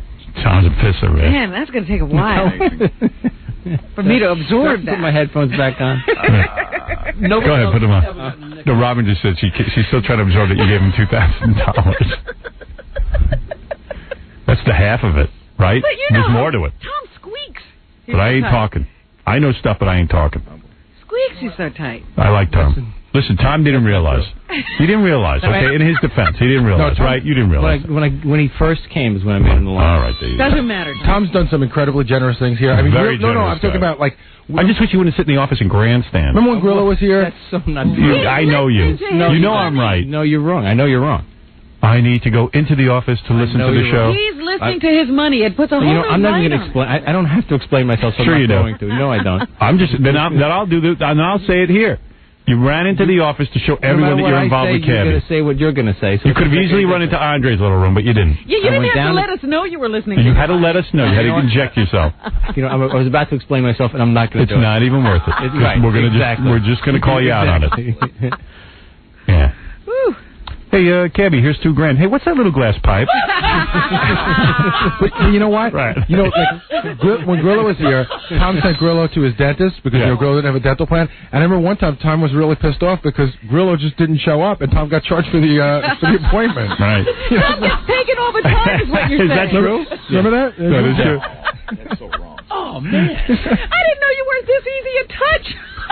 Listen, the kid needed help. I tried to help Grillo too, you know. Oh, dear. One of the sponsors, he's not a sponsor anymore, so I could probably talk about it. But you helped. But I don't know, Grillo had some kind of hair transplant thing that he did. No, right. He had big holes in his head. Yeah. And the hair transplant didn't work that well. He cried. He had big now he can't go bald because if he goes bald, you'll see big giant scars in his head. Right. He needs hair now. So I told my son to a plastic surgeon. Oh, is that right? Yeah. Wow. And did you I got out of it. Yeah, but you thought about it. That's the most important. Yeah, at least I was thinking of being generous. But I just figured I'd get taken anyway. Kid didn't show up to his dental appointment. Now I don't come talk to you before I do anything. You don't let anybody. You know what? No, once in a while, come to me. Before you talk, let me go hit him up. Yeah, talk to Robin. Okay. Oh yeah. No, I want money. What are you talking about? Because most people are like, if Tom would have come to me and said, Cabby wants to borrow $2,000, we said, Tom, come here. Let me slap you around. Let me smack you in the head. You don't know the circumstances, so. And you want advice ahead of time? Avoid stuttering John. Oh my God. There you go. All right. Outside the door. Yeah, now everyone's going to. Stuttering John knows. Now that they know you're a soft touch. Right. Just I need open boat your money. wallet. I want to buy a boat. I want to buy a cabin cruiser. Hey, can we pay the bill? All right, let's take a break. John wants golf another Shut up, house. you. We got to take a commercial break. It's too much fun goofing on you. I can't take a break. Here's stuttering John. John, you need some money? Tom has lent me a bunch of money in the past. Has he really? Yeah, he's lent me $2,500. Really? What? Did he get it back? Is that when you bought the boat? I was buying some crack. John, wait a second. Hold on. I got to ask you. Where on earth do you get the nerve to ask your boss for that kind of money? He asks everyone for money. That's huge. He practiced on it. Actually, it was because an appearance I did for the station. The check took a long time to come, so Tom kind of laid it out. Oh, all right. But out of his pocket, not out of the station. Yeah, out of his pocket. Boy, that beer was it was a check. Tom helping all the losers. Yeah, Tom, I didn't know. He's like Jesus. Let me come up with a hard luck story. You know, Howard, one time I will do this quick. One time I needed $10,000 for a day. You know, it's like I was putting money somewhere and I knew it was coming in, and I couldn't think of who to ask. And you know who I was thinking of? The only person I was going to ask the money. Tom. No, Jackie. Jackie. Oh, God, you got to be just for a day. Jackie wouldn't have done it. No way. Jackie wouldn't part with a penny. I couldn't think of who to ask. Gary, he would say how much no. do I hang out with Jackie? A lot. Who did I ask for when I needed money, when I closed on my house? Me. Exactly. Right. Don't ask Jackie. Yeah, no, don't ask Jackie. Yeah, John needed like $20,000 for like a day. No, $5,000. I totally understood. Right. Like he needed it for the day because he was closing on his house. But you wouldn't ask Jackie for that money? No, because look, Jackie's a great guy, but if you ask him for money, it's like a big ordeal. Right. So You'd be signing away your life. It's like even like to ask him to How dare you say that? even like to ask him to pick up clubs at my house. You remember I did my golf clubs? I just don't, because I'll hear, I gotta get, man, he has this whole thing. Oh, no, money with Jackie, that's like, you know what, take his arm before you take his money. Really, I advise people, because I think someone asked me if they should ask Jackie to borrow some money. I said, I would never do that. No. Wow. I go to Robin. Trust me, Tom, isn't Jackie the last guy you go to about money? Tell the truth. You're a generous guy. Wow. We've never had a conversation about other than his compensation. Right. Okay. It's way important to It's him. very difficult to talk to Tom. John is a guy who you do 19 favors for in a row, and then he's like, you're going to do 20th favor? Jack, the truth is, if you ask to borrow money from me, you get a little agitated. I asked him for $20 the other day. Yeah. $20, and he gave me like this whole thing. He was like for 5 minutes complaining. I asked him for $20, and I paid him that night. I paid him right back. But it's just what? You what? I walked up to you at your Friars party, said, "Get a camera on this, Jack. Here's your money back." Don't even think I didn't Gary, pay you. you ever loan John money? Not anymore because he knows better than to ask. No. Have you ever lent him money and had him show up the next day and say, "Here's the money I owe you"? Ever? No. Okay, thanks. But Howard, can I just say, Howard, you didn't pay him back to 20? I paid him back that night. He's a liar if he's going to say I didn't. It was right at his Friars party. I walked right up to him. I've given you so much money that I don't know what your $20 Did you never lend me money? Howard, this is how they bicker all day long at golf. I know. The bickering. And can I tell you something? John, I looked at such an amazing part of the story. John did the most amazing thing at that charity golf outing the other day. I can't believe I forgot it. These guys, $7,000 to golf with us, lunch, clothing, everything. John comes back from golf. He's got $45 that he won off his guys he was playing with. Yeah, no, we bet. How did you take money from those guys? I tried giving it back twice. You didn't see me? No one saw you. No, Gary, you saw me. But it was no, I did try. No, listen, people bet on golf. Howard and I give the 45 to Jackie. I'm sure you owe it to but him. they didn't even bet on scores. It got to the point where John would say, if you can get over that sand trap, it's $20. All right, we got to take a break, Tom. Please stop the conversation now. That's right, I apologize. I took $20 from Tom on the golf course, too. Really? How's that possible? Because I beat him at one hole. I said, I bet I'll beat you at this hole, and I beat him. I think you're so great at golf. Tom, I had the best shot in my life. One hole. Why don't you just let us rifle your pockets right now? Tom's a sucker. All right, we're going to take a break. Tom, thank you. What is it, Casey? Howard, can I just ask one thing? No. You can't. No, it's real You know how close. to just sit there and be quiet? No, I've been losing real bad at the track, and I was wondering if I could get like $1,000 from Tom to bet. All right, there you go. We'll be back right after these words. You're listening to Vietnam Vet. I hear you. Howard Stern. I'm sitting here, my ears are falling off from what I'm hearing. This is the Howard Stern Show. Joey Ramone wrote, I want to be sedated. So who would have thought he really was? Hi, Gary. It's Joey. Will you pick up the phone? Will you wake up at it off your name? I mean that. Welcome to my name, man. I want to speak to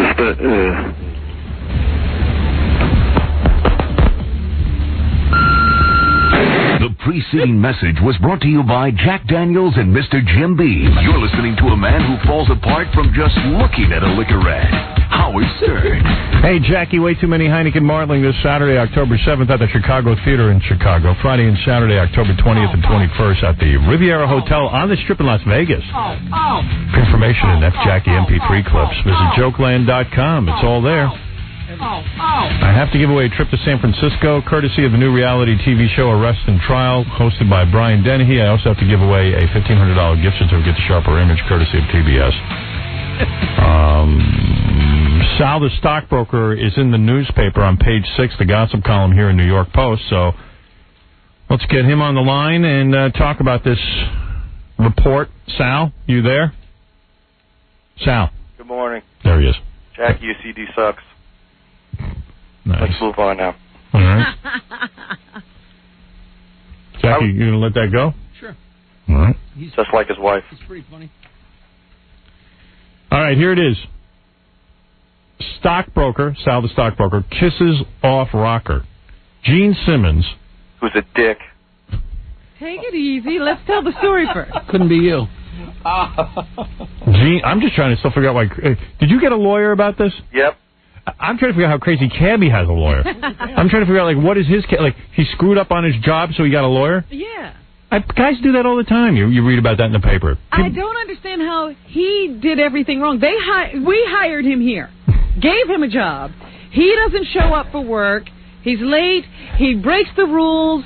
Guy is a loser. Enough of this cabby, flabby, crabby crap. Let's move on. You're right. Here we go. Keep him on the wagon. Keep him on the wagon forever. I hope he overdoses on a bottle of booze tonight. All right, you got a lawyer on this one. I want to know what your damages are. Here we go. Gene Simmons, the bass player for Kiss. Swabble the clown. Who has the longest tongue in rock and roll history, seems to be under-endowed in his sense of humor. Okay. When Kiss played Mohegan Sun. How come it says Monhegan? I don't know. The guys at the post are drinking what Cabby's drinking. When Kiss played the Monhegan Sun in Connecticut on Tuesday night, Simmons lost his temper at a fan in the front row and refused to go on with the concert until the man, Sal Governale... Let me ask one question. Are you a big Kiss fan? No, well, actually, I was comped tonight. That's why I got front row tickets. I was at the casino for a friend's birthday, so they accommodated me and put me front row. Okay. So there were a lot of free tickets? No, there were no. It was sold out, but it was only 7,000 people. But I dropped a nice amount of money, so the casino comped me. And how much did you lose? A few dollars. Sal Governale is better known as Sal the stockbroker, a frequent guest on the Howard Stern radio show. Now I like that I'm involved. I have no problem with Gene Simmons. No, you were involved. You said Let me hear how I'm involved. Governale is better known as Sal the Stockbroker, a frequent guest on the Howard Stern radio show who delights in calling Stern's producer Gary Dell'Abate a horse-toothed jackass. That's great. Gary's all angry that that's in the page. I would do this over 100 times. I will go to every concert just to have horse-toothed jackass in every paper. Sal confesses that when Gene Simmons stuck out his anaconda-like tongue, he stuck out his tongue as well. That's fine. While putting his thumbs in his ears and wiggling his fingers. I thought that was funny. I did it to make Gene laugh, says Governale. I did. Who works at Millennium Securities. But Simmons wasn't amused. Gene pointed at me and said, "You're out of here." Sal, confronted by security men and a burly roadie, soon left the arena voluntarily. I didn't want to riot, which was the next step. It was ugly, says Governale. But KISS manager Doc McGee denies Sal was threatened. They went over and asked him to cut it out, and he said, "I feel uncomfortable," and asked to be escorted out, said McGee. He did a good job of annoying Gene. He got to learn how to act in public. Why was Gene annoyed by you? Don't a lot of KISS fans do the similar thing? Yeah. And you know what? They don't wiggle their fingers in their ears, though. You know what's funny, though? Here's a man who's 75 years old in makeup and armor, and he's escorting me out of his arena because I stuck out my tongue. Think about that. Think about No, I don't even understand. There has to be more to this story. The guy, listen to me, Howard. Gene Simmons is a prick. He's an egomaniac. He's been sucking fans dry for the past 10 years, jacking up ticket prices. He's sucking out every last drop of blood from these poor people across the country to go see his psychotic, stupid circus. KISS, what's great? They're finished. They're more washed up than Gary's toothbrush.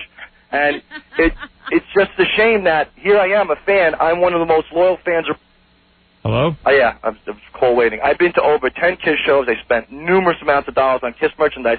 I'm at the front row. He sticks out his tongue at me. So just for a goof, I stick my fingers in my ears and I go, He looks at me like I have two heads, and he goes, "What the F do you think you're doing?" He mouths to me.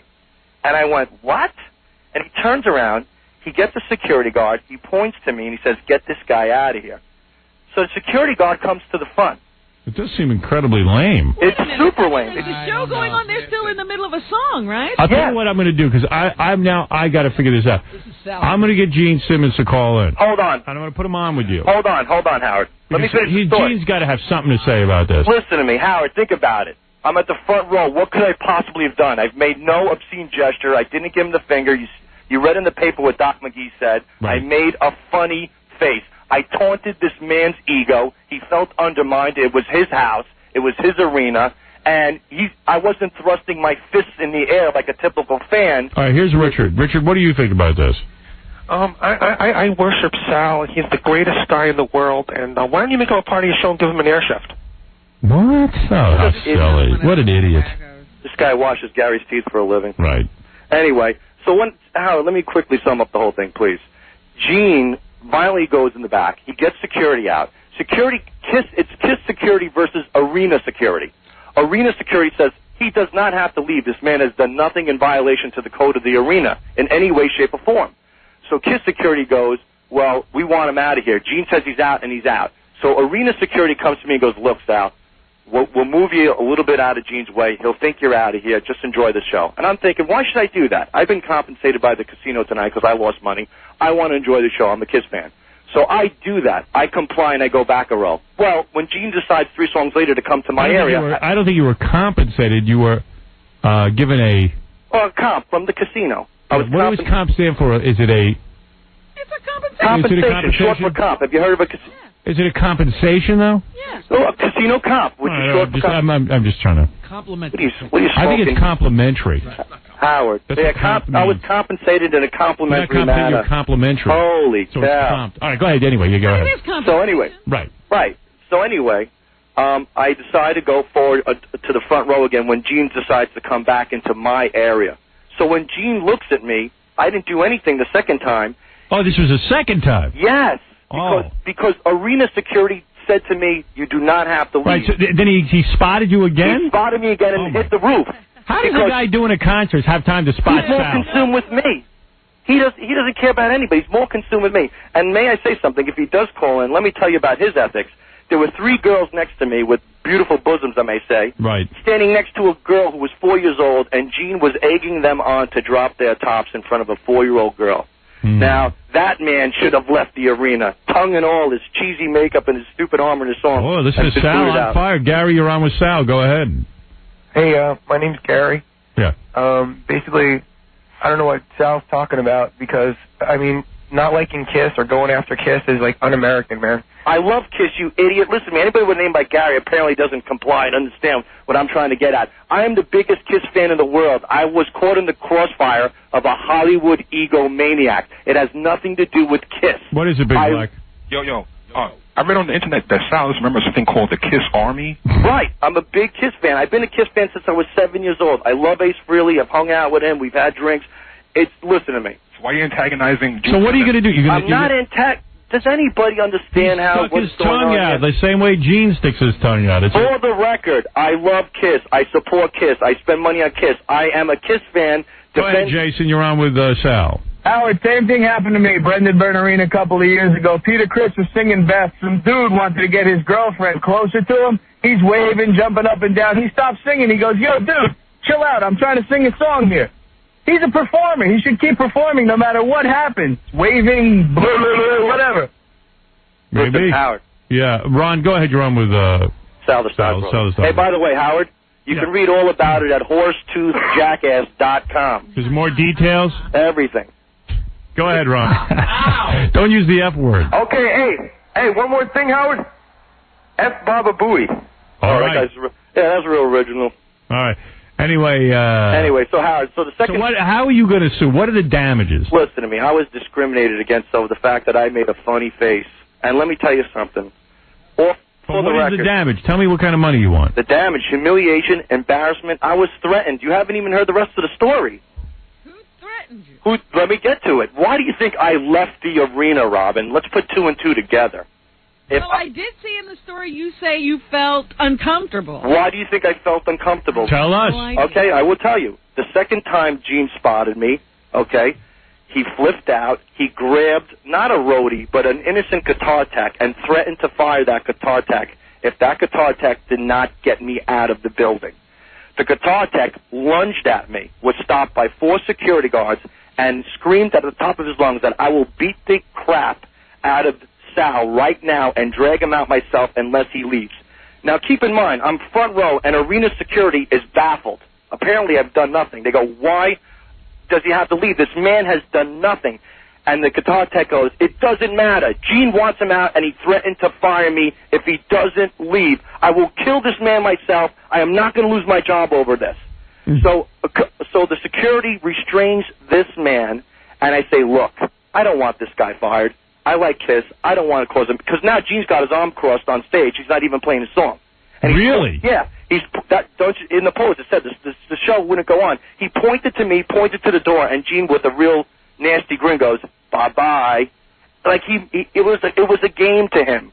He wanted me out of there. So this poor guy, this guitar tech, is being threatened to be fired, so he wants to kill me. So it's Kiss security versus arena security. Listen to what's going on. So this is kind of bizarre. So arena security says to Kiss security, look, we are not throwing him out because we don't want him to sue us for discrimination for no reason whatsoever. This man has a ticket.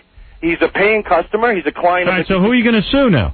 I am suing Gene Simmons for threatening me, embarrassing me, humiliating me, and forcing me out of the arena for no apparent reason, for the sole fact that I did what he did. I stuck out my tongue for a brief moment. Now, how much money do you want? $100 million. Absolutely. And I want a replica of Gary's teeth, whatever comes first. That's worth $100 million. Oh, Jesus, not even worth a half. Let's see if we can get a hold of you. Actually do have a lawyer now? I have a lawyer, and I wanted Dominic Barbara to represent me. Apparently, he was eating a sandwich when I called him. Barry, go ahead. Did you actually call Dominic? Yes, I did. Right. Barry, go ahead. You're on the air. Howard, get this star effing loser off the air. I've hated this guy for years. He's a wannabe star. Mother's semen douche. Yeah, my mother's semen. That's a good one. Real original. All right. Don't brush your teeth, you schmuck. All right. Bobby, go ahead. You're on with Sal. Yeah, Sal, you there? You listening up, boy? Hey, Bobby, how are you? Hey, you know what I'd like to do to you? What? You know what I'd like to do to you? What? Kiss you big tooth jackass. All right. Well, there it is. Gary's son.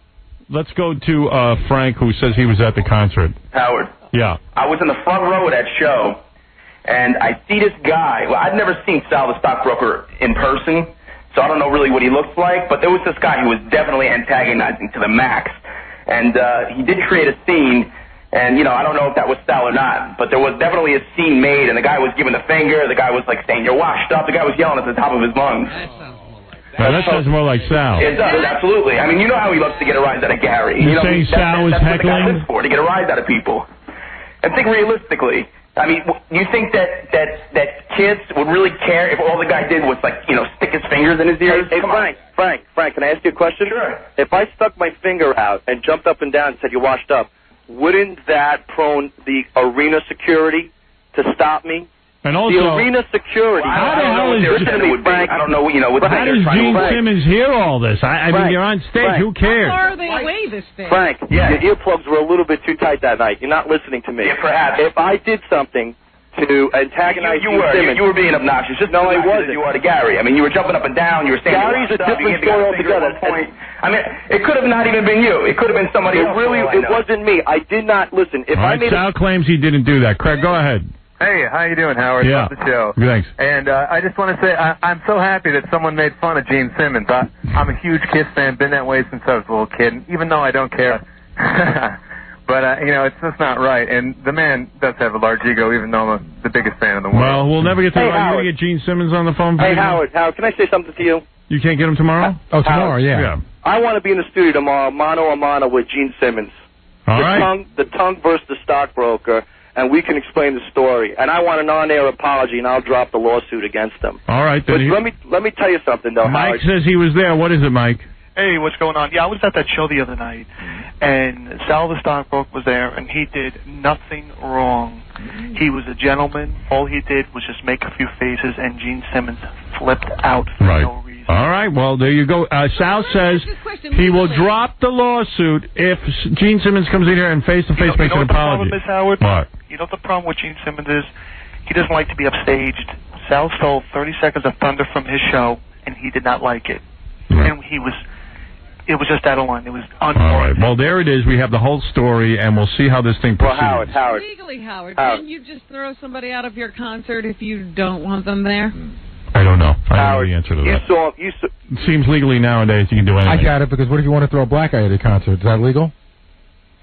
What if a dentist? What if a dentist wants to throw you out of his office, Gary? Howard, do you know that I haven't spoken to Sal in close to a year? You know I won't talk to him anymore. Why? Because he's a jerk. Oh, yeah, Gary. So what happens is Casey deals with him and John deals with him, and they tell me what needs to be done, and I'll make a decision, but I don't need to talk to him.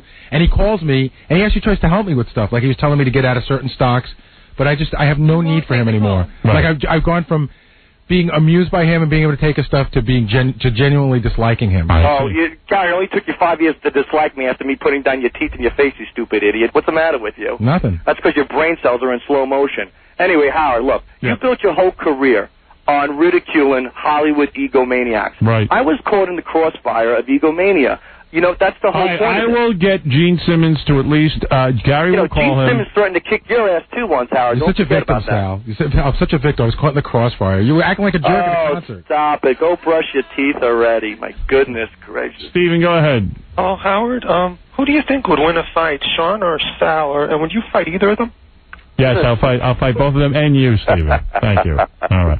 Sal, thank you. Hey, Howard, please, once again, just for the record. Sal, you've won a $1,500 gift certificate to Sharper Image. Oh, fantastic. Courtesy of TBS. Don't miss 15 days of 007 every night beginning October 1st, only on TBS Superstation, because you were in the news and you made sure to call in. You're a Howard. newsmaker. Hey, Howard, You're listen. a newsmaker. Howard, just again, you can read about all the information at horsetoothjackass.com. All right, we'll read it there, and congratulations on your $1,500 gift certificate. I want Gary to deliver it out to me. He will. Tell him to put the certificate between his teeth and send it over. All right, thank you, Sal. Take care, guys. There it is, Sal involved in a controversy. He called in, and he is rewarded. Now, weren't you going to read something, and then we got to get to Bobby Schimmel? We're going to talk about Bon Jovi's night with Al Gore. Yeah, now Gary was invited. Well, it turns out I wasn't invited, and Kingston was invited. And are you having trouble with your voice? No, I'm okay today. Are you vocally having a problem? No, I'm okay. You are? Yeah, I'm fine. Okay, all right, I'm just asking. Kingston was invited to this party, and when I saw the invitation on his desk, I was trying to tell Steve. I think Steve thought that it was just an invitation from John, and I said, I think this is a fundraiser. And he goes, I don't know, because it didn't say anything about fundraising on it. Tickets were $25,000 a head to be in one area at John Bon Jovi's house, right? And $1,000 a head to be in a different area. They raised $1 million. 300 people. Whoa! And this is at his place in Jersey, right? Oh boy! So listen to what happened. Why is John doing all this? But wait, listen to what happened. So the area residents were really pissed off because they shut down the New Jersey Turnpike and the Garden State Parkway during rush hour last night, so that Core could get there. It said they shut down New Jersey Turnpike. Why do they have to inconvenience people for the Vice President of the United States? Honestly, what is the fear? I don't know. I guess how is somebody going to shoot him on the run like that? Maybe it's just so they can get there quicker. Yeah, it is. Yeah, they're not supposed to be stopped. Listen to this. How could a guy live in any kind of realistic world and understand what we're about when they sit there and shut down the Jersey Turnpike so he can get to John Bon Jovi's house? Why do you think they run so hard for that job? It's a good one. Hell yeah. Listen to this. The Garden State Parkway was closed between exits 117 and 109 from 6 to 6:45. Wow. Middletown area roads were jammed with cars as motorists suddenly trapped in a maze of traffic. People don't trying matter. to find an opening to the average man does not. He's talking about helping the average man. The average man wants to get home to his family, and after a full day of work, he don't want to sit in traffic. The worst is just to sit there like that. Oh, they talk. Al Gore did a thing how he is going to give back money to working people. Don't give us back money. Just keep your car off the road. Yeah, leave us alone. He has to go to a rock star's house. He's shutting down 45 minutes. On top of that, they said it was right in the middle of bush country, so there were tons of protesters on the side of the road. Some guy had a toilet seat around his head because he was talking about some toxic dumping or whatever. And people were like, don't worry, just 4 more months of Clinton and Gore. So finally you get to Bon Jovi's house. And well, I'll tell you, that nothing turns off voters more than being in traffic. And let me tell you, that's a couple of 100,000 people right there. Absolutely. Yeah. So you get to Bon Jovi's house, and they perform. Richie and John performed a couple of songs. They did "Living on a Prayer." That's nice. And something else. And by the way, if Richie's listening, I've been trying to call you, Richie, but your wife's cell phone doesn't have a message thing on it. I wanted to call you to thank you for the other night, but who can get in touch with you? Who? The Mashiach? Well, I guess Al Gore can. Well, Al Gore can. So check this out. 300 people paid close to $1 million. The upper end tickets, which state Democrats said cost $25,000, brought guests into the palatial Bon Jovi home for dinner and drinks, and Gore later mingled with them and the rock stars. For $1,000, tickets got the donors into a tent for an upscale buffet, a half moon shining in the Navonsack River, and a quick handshake and thank you with the vice president. And those people later were admitted in for the performance. Wow. And John is, I think, really into politics now because they quoted him as, here's his big quote, "I want the me generation to become the we generation." Yeah. You want the me generation to become the we generation? What is he, on World's Sexiest Bachelor? Vinny's on the phone. He wants to give us an update on what's on the Cindy Margolis show this weekend. I thought he was coming in. You coming in, Vin? Yeah, I'm 2 minutes away. I just want to tell you, 45-minute delay last night getting home because of the traffic. Let me tell you, that's in all seriousness. You work all day, right? You just like you want to go home, and you're just sitting there in traffic for like one guy to get through. Yeah, it's really, really obnoxious. I've seen this done, especially around the UN. Let me tell you something. Nothing's going to happen to the vice president. Nobody would even know he's going to Bon Jovi's house. Please. In fact, by shutting down traffic, you invite protesters. And you invite attention. And you got enough Secret Service guys, they should be able to drive them just like the rest of us. It's rush hour. Get in the traffic with us. And if you don't want to be in rush hour, get your ass there at 1 o'clock in the afternoon. And what they do is they're so overcautious, they shut streets down that are like miles away. Yeah, I know. It's just absurd. Yeah, I've been here in the city where you can't even walk down the street. And understand, people put in a full day of work. They're hungry. They want to go home. They got a headache. You just want to get home. Maybe we're not the vice president, but we have things to do just as important. It would be one thing if it was something really important that he was going to do. He's going to Bon Jovi's house. Yeah, that's what I'm talking about. Bon Jovi. week. One thing, it's not he's got to go meet with Sadat. Well, no, Sadat's dead, but you know what I mean. He's rushing to go whoever the guy is. Like he's not pushing a button to send a nuclear missile out. Right. No. It's to go to Bon Jovi's house and hear Richie and John do Living on a Prayer. And you know what? Can I tell you about another situation that's pretty wacky? I almost bought a house in Chappaqua, and I cannot tell you how glad I am that I didn't. I know somebody who's living up there. You know, first of all, the Clintons bought a house up there. They're almost never there anyway. Right, the house is empty. The house is empty. The guy was telling me that there are like East African protesters out in front of the house every day, chanting with signs. Every day it's a different protest, and they're not even in the house. No, and also when they do show up at the house, everything's closed down. All streets are shut down. Like when they back their car out of the driveway, 8 blocks away you can't get out of your driveway. They'll seal you off. It's despicable. Average people. This is what used to drive. When I was running for governor a couple of years ago, and I was, as you remember, 18% I was at in the polls, and I would have won. That was just to begin with. I was 18%. Pataki was nowhere, and Cuomo was dropping like a bomb. I would have done the Jesse Ventura shtick. I was going to get in on the goofy vote. But never mind whether I would have gotten in or not. That's not open to debate. Do you think you would have been seduced by the power? That's my question. No. One of the things I said in my campaign, and I wasn't kidding, the worst thing for the average working man, they don't care about tax cut, this cut, that cut. You never see any money when they do a tax cut. Yeah, tax cut goes to the state. Right. Let me tell you what you see. Don't fix the roads when I got to go home. Do it in the middle of the night when it's inconvenient for you. Yeah, but you wouldn't have gotten off on all of a sudden there's a motorcade everywhere you go and you don't see traffic anymore? No, that's different. That's me. Just to get you to your radio If show. Al Gore wants to win over the working class guy, don't turn hundreds of thousand people into a parking lot. It's a dumb move. It's stupid. It really is. What is it, Tom? Yo. Yeah. Hey, what's up, man? Well, say what you got to say. I lived near him, so what happened? What happened is if you left your home before this whole thing went down, like this old guy did, they wouldn't let you back in. Yeah. So this old guy was trying to get back into his house. The cops wouldn't let him. He had a fit through a cane. They arrested him. Another guy who I guess was trying to get home to his kids. He had just went to the store real quick. Wouldn't let him back. Oh. Arrested him. Arrested him? Yeah. It's insane. That's just unbelievable. All right, I got to go. All right, thanks, Al. All right. Later, man. Yeah, these are the guys he says he wants to represent. In fact, the Clintons are even affecting my life now, and they're annoying the crap out of me. How so? I live near Westchester Airport, and Chappaqua is a little bit above that. We've been getting a lot of air traffic over my town now because they say that they're redirecting some of the air traffic so that it doesn't go over Chappaqua because they don't want to bother the Clintons. It's crazy. Don't want to bother the Clintons? Imagine you're an old dude. You want to get back into your house, and they tell you, well, Bon Jovi's having Al Gore over. Right. You can't. Right. For dinner. Gee, I have so many things to play on today's show. Where's all the time going? We got to get Schimmel on the phone, too. Yep. Want to find out if he's dying or what? He's got to now because I need the points. You got him in the death pool? I have him. How old is he? Do I have him? No. Is he over 50? No. 48 or something? Oh, you would win if you got him. Yeah, I need him now. All right, let me take a break. We'll be back right after these words. The Howard Stern Show. We are changing to a secondary frequency. The Howard Stern Show.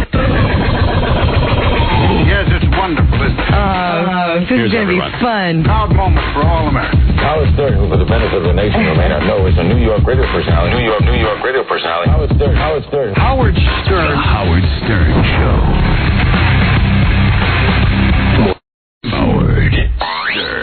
Here's Frank Gifford. I just want you to know, Howard, that Kathy and I have said a prayer for you. Thank you, Frank. I'll give away that trip to San Francisco, courtesy of a new reality TV show, Arrest and Trial, in just a second. All right, we were...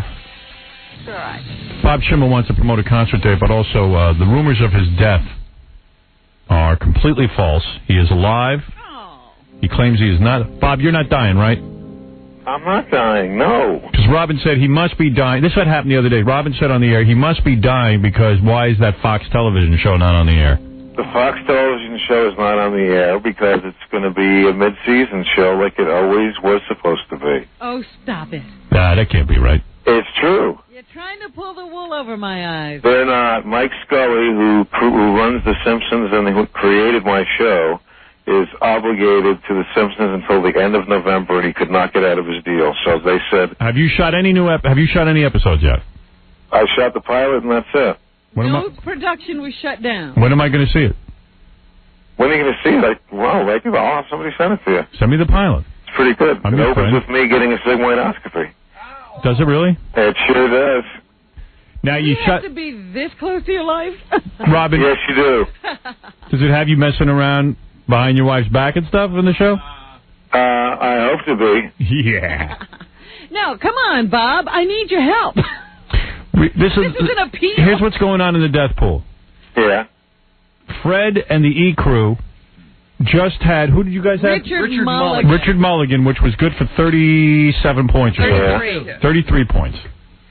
Today, Gary walked in. He had Ben Orr of the Cars. Ben Orr just died of pancreatic cancer. Yeah. Guess how many points? The guy was 40-something years old. Gary got 52 points. No, he was 52. He got 47 points. 47 points. Or something. Oh, my God. Now, the only person that has you is Robin. You're Robin's lottery ticket. If you would die, if you would be good enough to drop dead from cancer, how many points would you get? How old are you, Bob? You'd get around 50 points if I died. Wow. You'd win the whole thing. Yeah, that's not going to happen. You don't like me, do you? Are you in remission? I like you. I am in remission. You are perfectly healthy. I just got my second to last chemo 2 weeks ago today, and in 3 weeks I get my last one, and I am done. Could you fake your death? But even with that, there's a good chance it could come back, right? Well, but my wife does in bed. I've been getting a lot of support from people. Are you on? Who are these people? That's hurting Robin's chances. Are you on tons of medication? Am I on tons of medication? Mm-hmm. A little pot sometimes, and some Compazine, and. Robin, cheer up. He sounds terrible. But I got a lot of trouble. I was whatchamacallit. You sound bad. I feel terrific. I just did the whatchamacallit 2 weeks ago, right before my last chemo. I did the Monte Carlo again in Las Vegas. Oh, you did. And I was on stage, and I told them that somebody yelled out something about that they give you good medication in the hospital, and I told them they gave me morphine and Versed, and that I was so high, and somebody from the audience sent me CDs, big thing of hand cream, and Fox video coverage of the Concorde crash. Oh, that's great. So you pleasured yourself to the Concorde crash? You were on so many drugs? Yep. That's beautiful. Now, did you lose your hair? Oh, he already had. I lost everything. I don't have eyebrows. I don't have eyelashes. I don't have pubic hair. I don't have any hair. We want to see that. You must look like a young boy. I do look like a young boy. Well, anyway, you look like an alien is what you look like. And they made me go to some support group, which I don't want to go to, and some whatever, because everybody in there is miserable. Nobody's in there happy going, hey, we're here, we're happy, we have cancer. Right. They all hate the world, they hate everybody, and this one lady was like, I was afraid my husband, wouldn't find me attractive anymore after I had my breast removed. Be happy you're married in the first place. That's the truth. Woman screaming, I'm not going to be attractive with one breast. I try to listen to a lot of comedy and watch comedy, so helps me get through what I'm going through, because I really do believe that laughing really helps you get healthier. And there's a comic that I like that has a CD out, Joe Rogan, that really makes me laugh a lot. We play it all the time on the show. Yeah, he's a really, really funny guy. Don't you love that part where he's working out and your butt is all muscular? That guy? Yeah. That's such a great bit. Yeah, no, Joe's a really, really funny guy. All right, so Bob Schimmel is all right. I'm all right. I'm not gonna die before your thing. I'm sorry. When will Fox go? I'll know you're healthy when I see Fox puts that TV show into production. When is that going to start happening? The first table read is January 15th. Table read. Oh, look at you with all the fancy expressions. Table read. I don't know if I'm invited, but I know that's when they're having it. Yeah. Table read is when all the actors sit around and have their first read of the script. With Bob's That's right. And if they don't like it, they can kill the script the way they read it right there. With Bob's luck, they'll hire somebody else to play him. Yeah, right. I'll shave my head and play Bob. I'm going to, like Table Read is cool on Son of the Beach since I'm the executive producer. Yeah. I brought my kids over to do some of the Table Read. Oh. They thought I was cool. Did you ever get the picture of me with the Olsen twins? No. Oh, because I had Monique email it to you. I snuck on the set of the movie that you like with your daughter. Oh, that's a great one. And I asked the director, I said, can I have my picture taken with them? And he said, Robert, if her parents found out who you were, I'd be off the film in 2 seconds. And I said, Alan, you got to let me do it. And I have a picture of me with the Olsen twins in their pajamas. You son of a bitch. I would pay. I would love a picture of me with the Olsen twins in their pajamas. All I know is that they're getting older now, and they're getting real cute. And you know, and my daughter... How tall are they? They're getting pretty tall. My daughter loves the Olsen twins, thinks they're cool, and we both watch the videos together, but she's watching it on such a nice level. And I'm watching it like, I think in a couple of years I'd want to bang the Olsen twins. Oh! Couple of years. All right, I'm trying to keep it real. They're trying to make them look younger. I hear that one of them already had her period, but during one of the tapings, and they told her that to hush it up. Right. You're a pisser. No, it's true. So when you're in the picture, are you... They actually made a deal. Do you know they're selling Olsen twin dolls? In the picture that you took with the Olsen twins, are you aroused? Am I aroused? Yeah. I think so. Are you able to get aroused on chemo? It's very hard to get aroused on chemo. Yeah, good. Finally, you're being faithful to your wife. What? That's about the only way. Yeah. His wife's sticking by him real good during the cancer. My wife is... Of course she is, because if something goes wrong, then all money kicks in right away. What well, no, I mean, you got to feel bad about how you were treating her before you got sick. Yeah. You know. Knowing that she's there with you now. I'd have to feel bad knowing how it was... I treated her bad and then went home sick. I bet you when you got sick, you were like, honey, I love you. I'm never going to cheat again. I'm going to be fine. And then you start... And now you're starting to get better, and now you're starting to think about other chicks. Tell the truth. Yep. You see? It's a normal thing. You know, marriage therapists advise couples to get cancer. That's right. They do. Yeah. It'll either bring you together or pull you apart completely. They did tell us, they said that going through something like this together would either make us stronger or it would end it definitely. Well, no, you know, and then you're all needy and the chick can take care of you and you need her. Ends it definitely if the wife gets the cancer. Oh, yeah. Bob would have been out of there. No, I wouldn't have left her if that happened. Honey, you have one breast, I'm gone. Come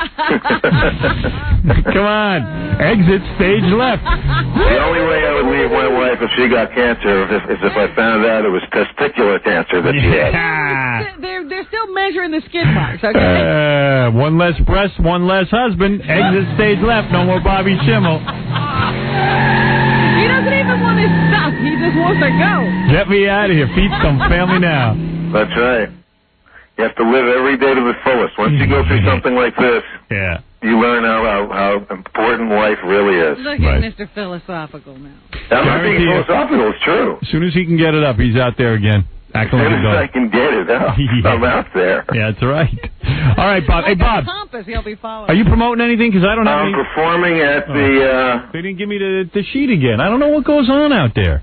Hey, he shouldn't have to do his own plug. Let me have the plug. He's a sick man. He's a sick man. I'm not sick. You're sick. I'm not sick.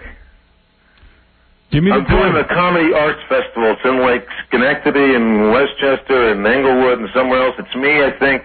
It's a bunch of comics and Bobby Collins. Hey, so, You can see Robert Schimmel at the following venues. October 20... Hey, Benji, what's wrong with you, man? Your hands are shaking when you hand me the piece of paper. You nervous around me? Oh, man. You can see Bob Schimmel at the following venues. October 26th at the John Harris Center in Englewood, New Jersey. October 27th at Proctor's Theater in Schenectady, New York.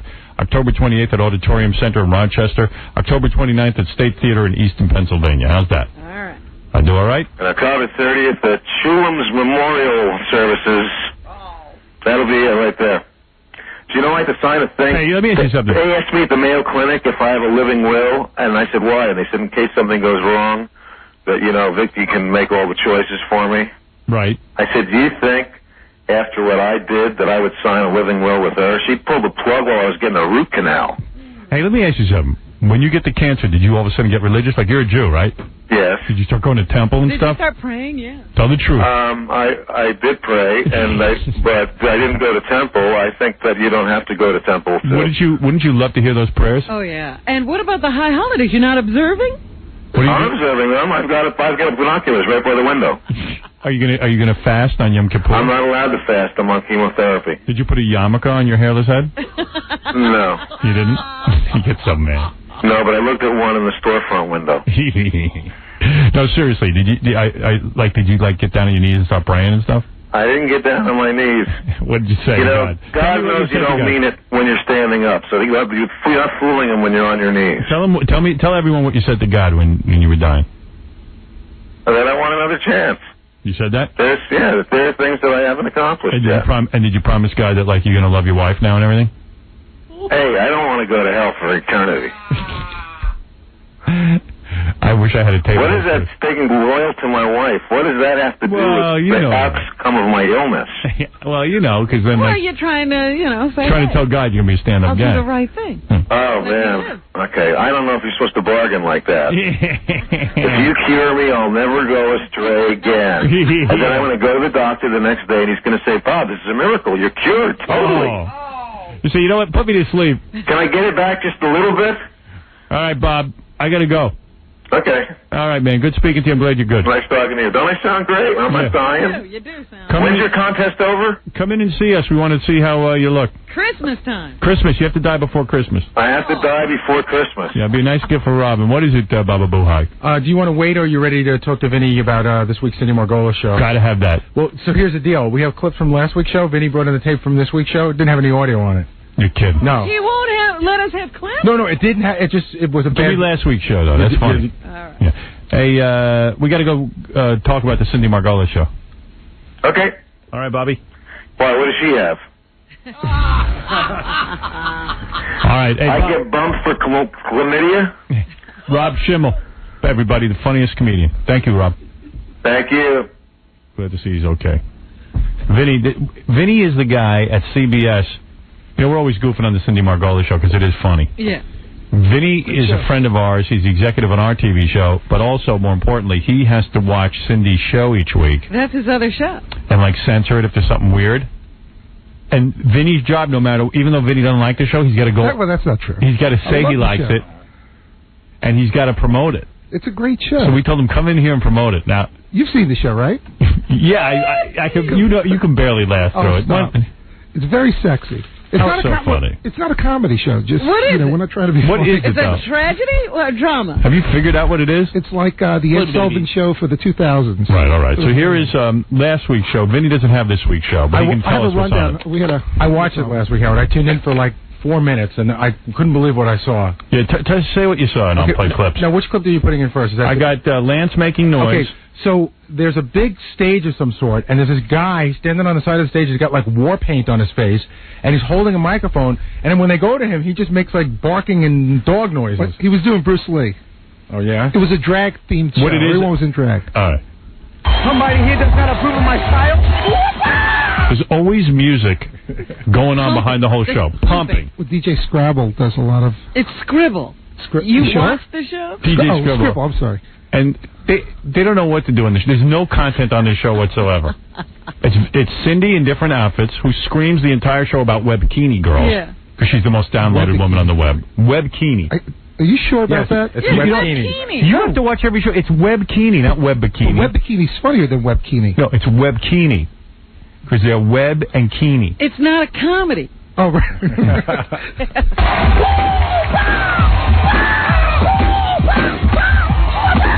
It's funnier when you watch it. It's out of context. Show's #1 in the card. All right. I just pulled something there. It's time for Scribble Says.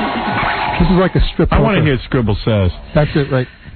Oh, I want the whole show on tape. Well, that's the next thing you're going to see. Scribble, that's the other clip we have. Oh, is that what that was? That's the one Scribble Says, okay. Yeah. There we go. They stop the music, and whoever stops dancing has to take their clothes off. Oh, that's where Cindy starts yelling, get naked? Right, exactly. Are you going to get naked? So Cindy starts yelling at some girl to get naked for 15 minutes? And the crowd does, too. The crowd does, and then she just goes, okay. Nah, I don't want to get naked. And Cindy goes, okay, forget it. Oh, no! He is shaking behind me, you guys. You guys. Okay, you know what? How many guys exactly is she talking to? There's a lot of guys there. Yeah. I really feel so bad. What's Cindy wearing, by the way? She's in a bikini. Okay. She's always in a bikini. About poor Scribble over there with that frown on his face. It's Scribble Says, so I'm going to leave it up to Scrib. What do you think? I think she should take it off. Yeah! Are they going to do it? I still marvel that Cindy's manager says she shouldn't come on here because it might be bad for her image. She actually does. She called me after the last appearance, and she wants to come on. She does want to come on. Good, we want her. She said she wants to kiss and make up with you. Good. You know, I'm going to want that. I'm going to see her in a week. You know, I'm going to go see her. I'm doing an appearance with her. Right, out in LA. And I was thinking it was getting very uncomfortable. No, you're fine. She was hoping you would be there, Howard. Yeah, I'm going to try and get down there to talk to her. It's very important to me. So everyone's yelling now, take it off. Right. If all of y'all shout as loud as you can, que viva Cuba Libre, I might think about it. It's Miami. All of you shout really loud. I might think about taking my clothes off. Like Elephant Boy. Yeah, it sounds like Elephant Boy. This looks a lot better than it says. If all of you Where are you raised that you say all of you all? And that guy with the war paint, he's the guy on the side of the stage going, He's what he does. And DJ Scribble's scribbling the records. I hear him. Yeah. He's going. He's making his noise. Yeah. It's like a bunch of. It's like Lord of the Flies. This show. That was the moment of truth. They gave you what you wanted. It was very loud, and you guys are the bomb. But I cannot get naked on national television. Okay, so. Woman, just a teaser. All right. You still have our super hot Webkini girls? See it better? Webkini. It's Webkini, really? Yeah, Webkini. And How she's like, closely are you watching the show? And then she goes, okay, we still have some Webkini girls. And she actually let's get some more bathing suit chicks. She actually got me in because I was going through and I'm like, oh, okay, she might get naked. So I waited 3 minutes, 4 minutes, and then nothing happens. And that's when you tune out. Yeah. I know.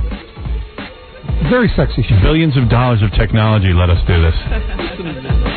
This week's show is a bachelor party. All right, give us the rundown. Okay. All right. You know the What's Up guys? That popular phrase? What's up? Yeah, I like those guys. Yeah, they're on it. Oh, there you go. And they're actually judging the Webkini contest. Oh, I see. That's every week is a Webkini contest. Exactly. And then you go to CindyMargolis.com. Yeah. And you got to type it right, or you get to Danny Ash. You got to be careful. And you get to vote. And we have the winners.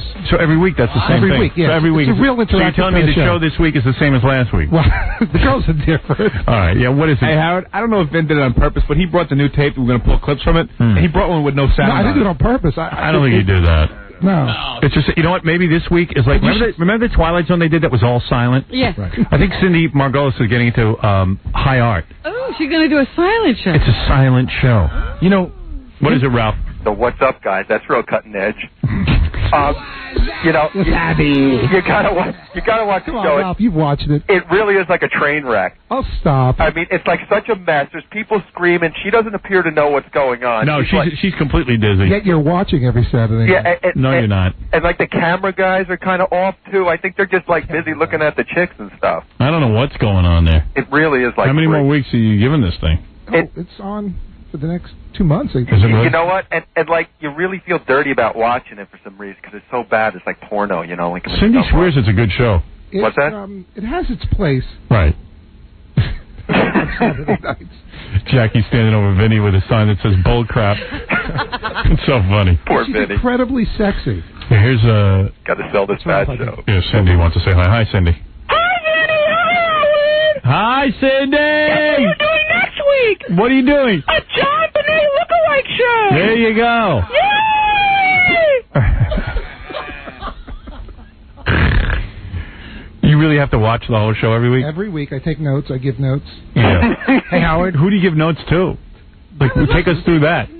We should go visit Vinny's. Yeah, follow Vinny for a day. Would you like to see his notes on that show? Can I tell you something? Vinny has. I still. Like, what are your notes? Do you have the notes with you? More screaming. Less screaming here and more screaming here. There was more Webkini girls. That had to come out of this week's show, actually. What had to come out? Yeah, it's something Bert really wanted. Bert Zabrow, the producer. Yeah. Is that his name? Yeah, he's very proud of himself. Okay. Yeah. It was called Booty Detect. No, What's Up Your Butt? I'm sorry, What's Up Your Butt? Right. And it was a game where a guy and a girl each put something in their bikini bottoms. Yes. And they have to feel and figure out and guess what it is. Well, that's great television. How could they take that away? That had to come out. That had to come out. We tried to change the name to make it less offensive, like Booty Detective. That was Bert's compromise, but it's still... Bert's a genius. There's no doubt. He thought of sticking stuff in the girl's panties. It was pretty funny. It was just too hot. Booty Detective. You get the video. It's too hot for TV. Why even do all that? Just have girls come out in bikinis and just strip or something. Right. Who needs all that other crap? That's why you're watching it. You want to see chicks in bikinis. I like that they try to somehow rationalize it by having them feel their bikinis. Yeah. Yeah. That's funny. And I like that she does like costume changes and stuff too. Yeah, and sometimes you can tell they edit the hell out of the show because all of a sudden you're watching something and then Cindy's in a whole different outfit. Oh, it's so cut. It's such a train wreck. They have a lot of coverage because every time we take whole segments out, they seem to not have a problem filling it up. Right. They fill it up with other things. Full of content. So what do? You make notes? Like you actually write stuff down? Exactly. You got to get his notes. We want to see. Why don't you publish a book of notes? But the funny thing is, and I have to do this with your show as well, with the standards people who are used to like Touched by an Angel or Walker Texas Ranger. That's all right, Vinny. Hey, Howard. It's funny hearing Vinny defend the show. Yeah, go ahead. Vinny's got like the funniest job in the world. I mean, I know what your title is, but I'm not sure what. Vinny just seems to do a little of everything. And I called him like 2 weeks ago, and I wanted him to come over and work on something with me, and he couldn't come over because he was watching all of the football games from all around the country on Monday to make sure they're running the Letterman promos. So he's got to fast forward through football games. No, I was just an isolated incident. It's just sort of funny. No, I was just, Why do you think you're not doing it? No, just, you got to keep up on this and make sure. I do it for your show as well. Make sure that we're getting the right promotion. Then he was watching the Cindy Margolis show, so I'm looking at his notes. And what did it say on the piece of paper? What? I have to kill myself. That's his notes on the show. Yeah. Over and over. It was really weird. There's something about Cindy, though, that's very... annoying. All right, we got to go. We got to take another break. Vinny, thank you for the update on what's on the Cindy Margolis show. Always good to talk about the Cindy Our show's good this weekend. Yeah, Saturday night show is great this weekend. Talk about some of the segments that we're going to have on our show, The Vinny. whole practical joke thing was really funny. All our practical jokes in one big segment. I can't believe you had, like, coverage. You had footage for all the things you were talking about. We shoot everything around here. And the John makeover, the whole process of disguising himself. We have Stuttering John disguising himself and then going out to an award show, and it's so funny. You really got to see it, and some really... no webkini, though. The thing I'm really looking forward to is the visit to the Miracle House. Yeah. Well, that's coming up. Yeah. That's coming up. What about the John Travolta when he asked it? That was pretty funny. That's real good. You're going to see a lot of celebrities this week. You're going to see a lot of different things. Gina Lee Nolan is very beautiful. The girl with the white private area. The Black girl, white private. Yeah, that's good. All right. Listen, we got to take a break. We'll be back right after these words. You are listening to On your show, you talk about women as if they're all cheap. You see, my entire life, I've been cheap. And it wasn't until I listened to your show that I realized I wasn't alone in the world. The Howard Stern Show. You're listening to a man who wishes he had both a penis and a vagina. Howard Stern. I do.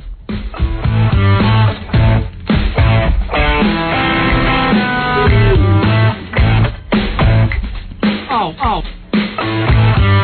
Yeah. Yeah.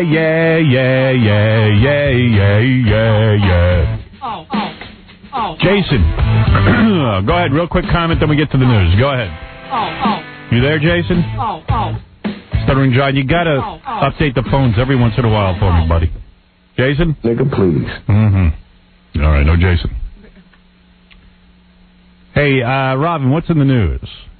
Well, there are a couple of things. Remember, we just mentioned the Miracle House, as a matter of fact, the place where they say they thought the Virgin Mary had appeared in the window, and people were lining up in Perth Amboy, New Jersey, to go and pray at the window. We actually have video of people praying and setting up altars, etc. Well, the Catholic Church has now ruled that is not the Virgin Mary. Who is it? Oh, yeah, then who is it? Catholic Church officials say it is not the Virgin Mary that the faithful believe they see in a Perth Amboy window. Like, how do they know? Monsignor Michael Allegro. Oh. So he would know. Yes, see. Says it's a defect in the glass. No kidding. That's creating a rainbow-colored splot. And by the way, there's no Santa Claus. Actually, that's Cindy Margolis in the glass. Hey, it's funny, though. I like that the Monsignor says, well, that's not the Virgin Mary in the glass, but Jesus did live. and a virgin had a baby. And a virgin had a baby. I like that. Don't push it. The Diocese of Metuchen began investigating after thousands descended on the two-story dwelling last month. Yeah, well, on our Saturday night show, you'll be seeing tape of it. Now, what do all those people feel who went there and prayed and lit candles? I don't know. Are you going to do the O.J. story? I love this one. I was absolutely going to do the O.J. story. I was just thinking there probably hasn't been a month that's gone by since the murder of his wife that O.J. isn't in the news. And now he has another ex-girlfriend, and she says the same thing is happening to her that happened to Nicole before her death. Yep. It's in Page 6 today. They say this is coming out in the National Enquirer this weekend. Christy Prody, who was a Nicole lookalike. That's right. Has been in a 4-year relationship with O.J. And now she's saying that she fears for her life, and she got out of the relationship because she saw herself going down the same path, and she doesn't want to wind up like Nicole. What the hell does that mean? Soon she'll be a Nicole dead-alike. Now that I've seen O.J. is stalking me since I left him, I realized the truth was there in front of me all the time, but I was blinded by love. I see now that all during the course of our relationship, O.J. was confessing to the murder of his wife by telling me details only the killer would know. I'm 100% guilty. The story says that she includes things like O.J. blamed Nicole for her own death, saying she drove him crazy. It happens. Poor O.J. During all-night cocaine binges, O.J. would maniacally reenact scenes from his murder trial, pretending to cross-examine witnesses. I would love to see that. You got to get into a relationship with O.J. I might date O.J. just to get that little one-man show. Get a wig. Hey, O.J., do the scene where Johnny Cochran hands you the glove. Okay, Johnny says... And he refers to O.J. in the third person. O.J. insisted that Prody abort 2 of his babies, then completely forgot about the first abortion, saying he blocked out unpleasant events. Yeah, like killing people. Yeah, he doesn't remember doing it. Simpson has a lump on his kidney, and his health is so bad, Prody believes he'll be dead in 3 years. Don't believe it. And after breaking up with O.J. out of fear that she'd end up like Nicole, Prody claims he broke into her suburban Miami apartment and has been peering into her windows, stalking her, just like he did with Nicole before he murdered her. Her murder. I don't want to see you with other men. You're driving me crazy. Prody says a coked-up O.J. told her over and over his account of what happened the night of the murder on June 12, 1994, and added more details every time. I would love to. And then O.J. killed Nicole. In Simpson's scenarios, he described the culprit as 2 killers. O.J. is not the killer. While he never flat out admitted to her that he was actually the 2 killers, O.J. often referred to himself in the third person, saying, O.J. is this, or O.J. did that. O.J. am good. O.J. am bad. And then and then the killer, O.J., me, myself, and He also provided vivid at-the-scene details only the killer would know. You better be careful. O.J. will kill again. Prody says she had to finally leave the relationship because Nicole was haunting her. Yeah, well, it's funny, too, because, he's already getting into... A lot of times we had to call the police because she was hitting me.